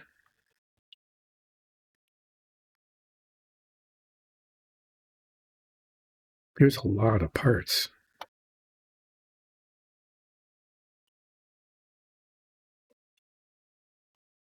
One thing, when I start talking about the original Star Trek, which I'll start to do once I start assembling all of this. Well, that's really nice. See, they want you to they even tell you that this is Captain Kirk's head and Spock's head and Sulu's head. Mm-hmm. Okay. they don't get to move their arms. Kirk has arms that are detached. They need to be put on. These, of course, once they're put together, this is the kind of thing where you put them together and the seams show, and they all need to be sanded and filed down and so on. But it'll be like painting minifigs to do that.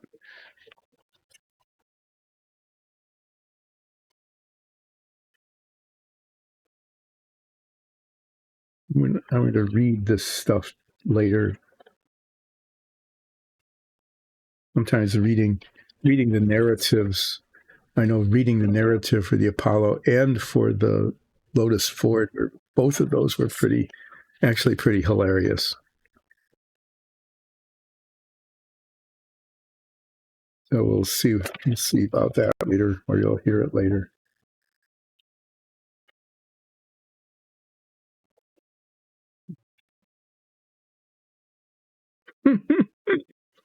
Okay, this is pretty funny.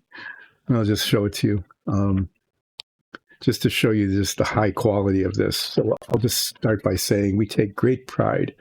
They take great pride in providing the finest model kits available, giving strong attention to detail and craftsmanship. Strong attention to detail. Okay. Look. Oh yeah, see that? I smashed my finger a while ago. Attention to there. Notice any spelling errors? Strong attention to details right there. Reference, not reference. They're missing an E. Box lid in caps as a guide for painting. So there's no painting guide. We're supposed to take a look at the cover art and decide how to paint it there. What kind of guide do they provide? Ooh, it's black, red, white, or silvery, I guess, and blue. So I don't need a lot of colors. Oh, and the floor looks like it's got indoor-outdoor carpeting. We'll have to decide, whether we're going to texturize that or not. Okay, well, that's just all kind of interesting, fascinating. Definitely want to take care of the stickers. I don't want to hurt those. I'm going to open the envelope. Okay. Like 10 different languages telling you not to inhale the bag.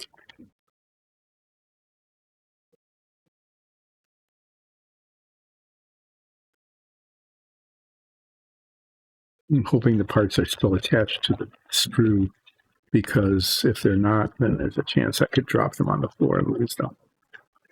I'm going to do this sort of carefully.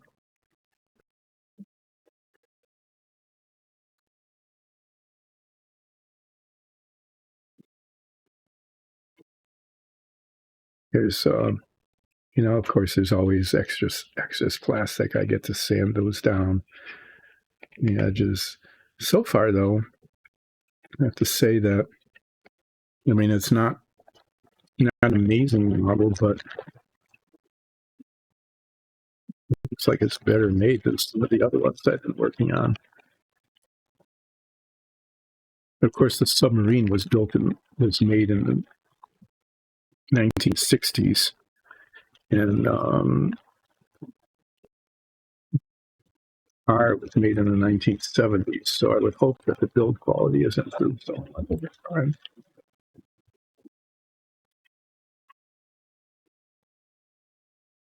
What I'm interested in is whether the parts are numbered on the inside. Yeah, these parts are numbered on the parts themselves. It's a little tab there. It says Ertl. It's made in Iowa. What a coincidence. Iowa. The sponsor of our show, Geekified, is located in Iowa. Not in the same place as made this, but also from Iowa. So we got a coincidence going on there. Oh, that's not good. This is one of the issues with sprues. See, they're breaking off there, and fortunately, they're breaking off above the surface of the model itself. They're not creating a divot in the model. There's a lot of big pieces. I'm happy about that. I haven't worked on a model with big pieces in forever. Let's see this one for a bit. Oh, look, there's 6 chairs.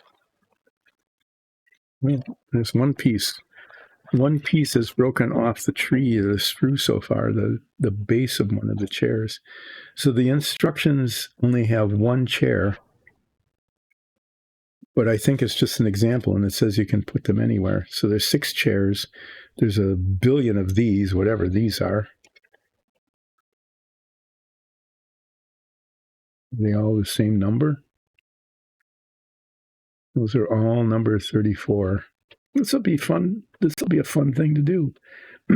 Oh, they got switches and things to be painted, and they don't have stickers for them. Ooh, detail painting, that'll be tricky.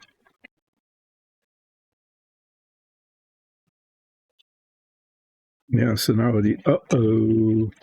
here's a fine example of bad molding. So I talk about this all the time, where these things are injection molded, so the 2 molds come together and then they shoot plastic in between them.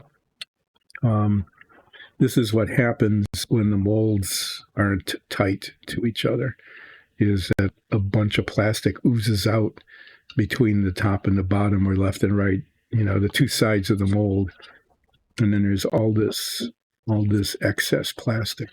It looks like a lot of that will break off. So I'm not sure how much filing and sanding I'm going to end up having to do with this model. But there's a lot of, there aren't any little parts. So far, the smallest parts in the whole kit are these things here and the heads. Those are the heads. And I'm going to look at them. And they are different from each other. I can tell which one is Spock. I can tell the middle one is Spock because it has pointed ears. And this is Sulu. I can tell that's Sulu because the hair is swept over. And it kind of looks like Sulu, sort of. But the one for Kirk does not look like Kirk. Kirk doesn't. Maybe in the profile, maybe a little bit.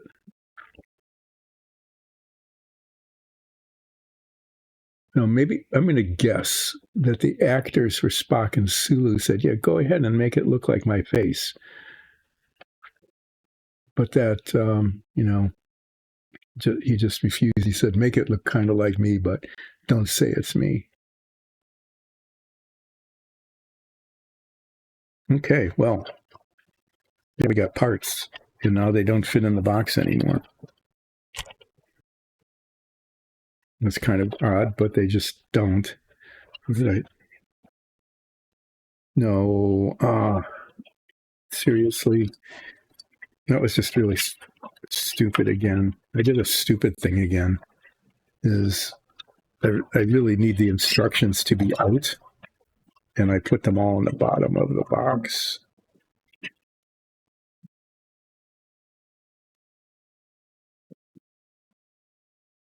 I need them to be out so that I can tell, sort of. Sometimes I follow the directions, sometimes I don't, depending on whether the directions make sense or not. There. Just keep that my anniversary sticker. It still doesn't tell me. Nowhere do I see what I get in 6 to 8 weeks from the official Star Trek fan club, or I'm not even sure it exists anymore.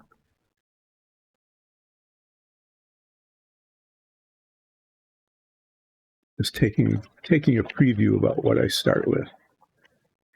Deck assembly. All of these deck pieces. Good thing they have numbers on them. Okay. So these are all the things that look like they have indoor outdoor carpeting on them when it says look at the box top. The painting instructions is kind of this brownish color. I don't think I have that brownish color because I want to spray paint all of these. Um, and then the steps are the same, but the step supports. Okay, the step supports and the bottoms of the steps are painted kind of a grayish blue. I can probably do that by brush painting them. I'm not sure. So I think I'm going to have to find. I'm going to have to find some spray paint for this. I've got red.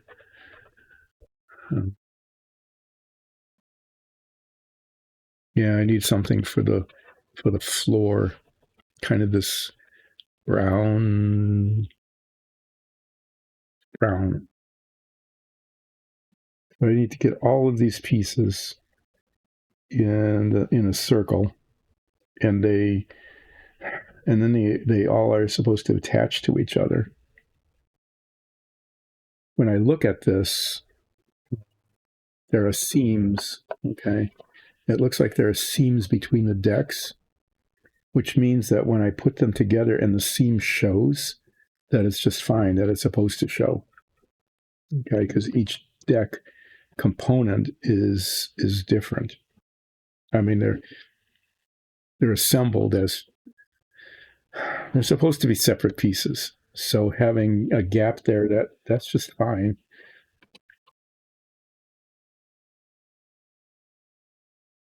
Yeah, I mean, this is going to make a great big circle that's going to take up a lot of space. That's going to be in the way all the time.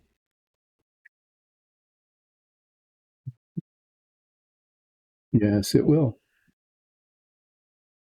And then I saw this piece, and a lot of these switches, there's a decal on either side, but these central switches, these bits here, those don't have decals. They're just raised surfaces, which is inviting one to paint them. So I'll have a little bit of detail painting. I have to decide what color this should be, whether I want it to be like a metallic or just kind of a white. I've got some. I could use the same glossy white I used on the Apollo, but this looks a little more blue than that. I'll have to ask for advice. I'm going to ask for advice about what colors to paint these. And what it doesn't show is it doesn't show the cushion on the chair. So I think, this is like metal. I don't know if Kirk should whether Kirk should have a cushion painted on or not.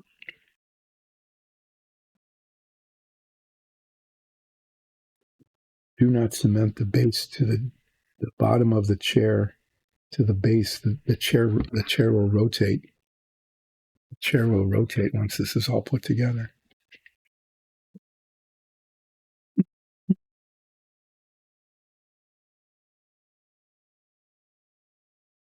Okay. Well, this will be kind of a fun thing to do. I'm gonna have to get some paint for this though. And if I had an airbrush, I would just paint it one of the existing colors. But I have an airbrush, but I can't use it. I've told that story over and over. I don't. I just it turns into a disaster. I have some black paint, but it's not model paint. Okay. Well, this will be interesting. It'll be kind of fun to make.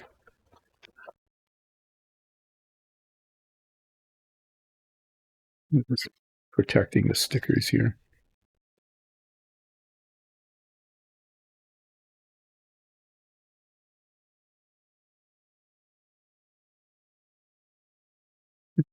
These are decals, not stickers.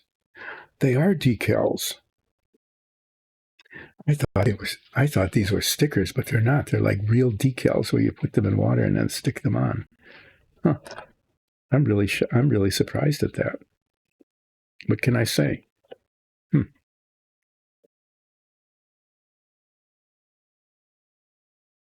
Oh, I know. No, I know. I learned something there.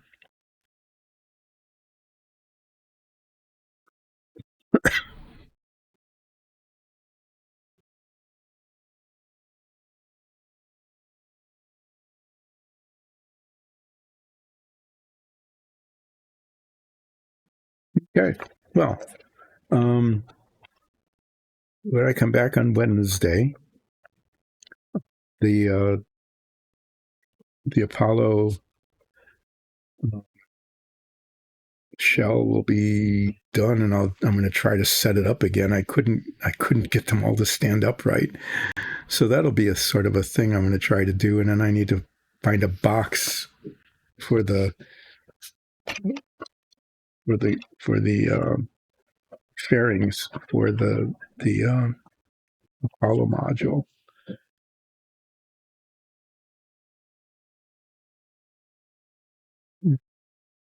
Okay, I'm just thinking ahead. So yeah, I need to. I'm going to try to get all four of these to stand up together. So far, I was not able to do that. They're just floppy. It's flopped all over the place. Now I'm going to have to figure out how to store this. Each of these is in a separate box. Okay. Well, that isn't. That's just sitting out getting dusty. But the command module, the service module, the two pieces of the lunar module are all in boxes over there, boxed up. This is going to have to go somewhere because it's big and floppy. I have to find some place to store it. And if I do, I can actually put the escape tower inside of it because it'll be tall enough that it'll just fit inside. So that's something I'll play around with on Wednesday. And then I might just go ahead and put the United States decals on the command module. I might just do that because it'll look a lot better with them on. And then I'm going to start on this by finding the pieces and starting to line them up. Make a trip to the hobby shop and find the correct color of paint for the carpet, the indoor-outdoor carpeting that obviously needs to be put on the floor. I'm going to kind of wrap up here. Okay. So what I managed to do today was attach those to the base of the fairing for the lunar module. I got started late, okay, because of construction people getting here late. I opened this up and said, "Oh, look, there's a model inside! Yay!" And I'll get to working on that on Wednesday.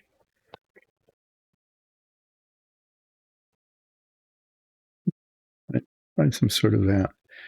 I might need to decide what color to paint these. So I'll probably get some spray paint for this. You know, it might. I'm going to have to ask Lexi and Nikki. You know how this should be painted. If it should be like a gloss white or kind of a metallic color, a silver color. See the blue I have. I think I've got a blue that would work for that. The black paint I have is actually like exterior paint. It's Rust-Oleum. I think I might just get some black. I want to spray paint these things. And then the red, it looks like a lot of these are stickers, decals down here. It looks like a lot of the edging and the railing and the red, I can actually paint. I can just brush paint that on. I've got a pretty good selection of red paints. Although the spray paint it would just look better, so maybe I'll get some just for the railings. It'll, it's just a nice smooth thing, no brush marks, that kind of stuff. I'll splurge. It's like $4 or something for You're back. Hi. Sorry, I was just playing around with this. Oh, Strange New Worlds. Yes, it is. It is really, really cool. Oh, thank you. Will that be on Discord, Ole? The blade? And it can highlight the different components of the blade that I'm not familiar with. Yeah, we've been watching Strange New Worlds. It is, I think, one of the best ever. They've done an amazing job with it. Thank you. I'll take a look at that between now and Wednesday. I hope you feel better. On Wednesday, I'm going to start taking pieces out and start laying them out. it looks like it's just a circle, and all of these, once it's assembled, the whole thing would be painted all at once. So I've got a little bit of time, but probably between now and Friday, I will make a trip to the hobby shop and get the paints I need. Like I said, I'm just going to splurge. I might be able to use the same red that I used on the Savoia for the red on this. I think I still got that. That's a good one. Hi, Bovine. Thank you for joining in today. I've got about 10 minutes left, so I'm just going to be kind of wrapping up. But just to let you know, I'm going to be starting on the Star Trek on Wednesday because I finished the Apollo. Essentially, I've got some decals I need to put on, and I need to find a box for the piece that I just finished putting together. I can't finish the Lotus Ford until I get the decal set sometime around the end of September. So I'm starting a new model, the original series Command Bridge, which is really, I don't know, it's just weird. It's a weird model, but it'll be kind of fun to do. In the meantime, I'll show you some dungeon tiles. Why not? I've got like 5 minutes left. So we make our own dungeon tiles. And this stream started by painting them. I talked about that, right? And they come out on the 3D printer. They come out black like this. And then through the miracle of putting on a primer and a base coat and a wash and detailing, they turn out looking like wood. And they have operating doors, with detail painted on them. And that's how the stream started, because these show up in our show. And so I was painting them, and we now have enough dungeon tiles for almost everything we show. So I've been building models. But these tiles have become better and better all the time. Well, you can see how they stick together. They've got ball magnets in the corners that grab onto each other. So that is really cool, because you can take them apart and put them together in almost any way you want. And our DM, who has been printing these things, we got new printers. One of these, okay, so I'll use this as an example. On the printer, okay, it'll take a couple of hours. I think maybe, because we'll print more than one of these at a time, because the table is pretty large.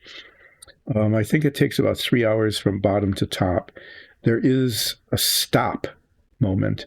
It prints about this high, about this far up on the base, and then it stops and sends out an alert, and the magnets are put in, and then the rest of it is printed over it, so that it's one solid piece. We used to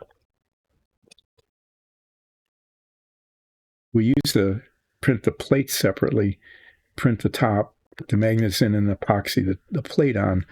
But now with the new printer, it can be printed as one solid piece, so that you never have to worry about pieces falling out. And then, then just take a spray primer, you get sprayed on. So that only takes a couple of minutes. It needs to dry, usually overnight, let it dry overnight. And then something like this,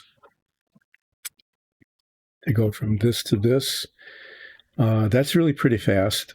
I'll usually do, when I was doing these, once it's primed, putting the gray base coat on, each one of these will take like 5 minutes, maybe a little longer. It takes as much time to paint the highlight bricks, these little detail bricks, front and back. It takes as much time to paint 3 to 5 of these on each piece as it does to base coat the whole thing.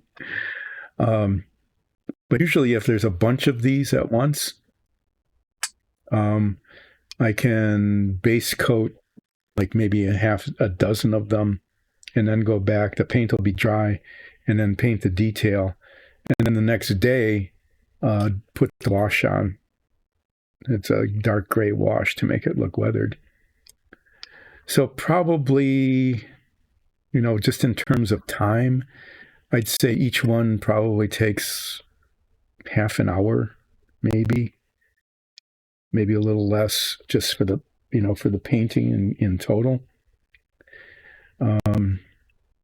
So yeah, thank you for the magnet bit. It's just, I think it makes them amazing because you can do so much with it. And then, you get these doors. The doors are printed right in so that they're all solidly built. It takes longer to paint the doors.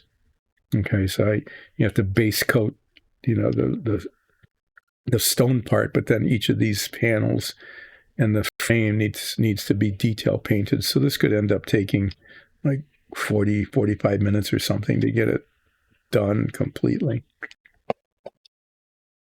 But that's what this stream used to do. Is it used to be those dungeon tiles, but now it's making models. So thanks for dropping in. Oh, really? We were lucky. Pre-pandemic, they were really pretty easy to come by, but a lot of them come from China, and they've gotten harder to find and more expensive. So we're actually experimenting now with, instead of ball magnets, we're experimenting, and I don't know if they're going to work, with tiny little discs. They're teeny, like that, tiny little disc magnets. They're harder to work with, but they're less expensive. So I have to find out the latest about how that's going. But it's, actually the magnets for just white, like one of these, in terms of, the plastic, the PLA, and the paint and everything, the magnets are the most expensive part. I'm going to wrap up.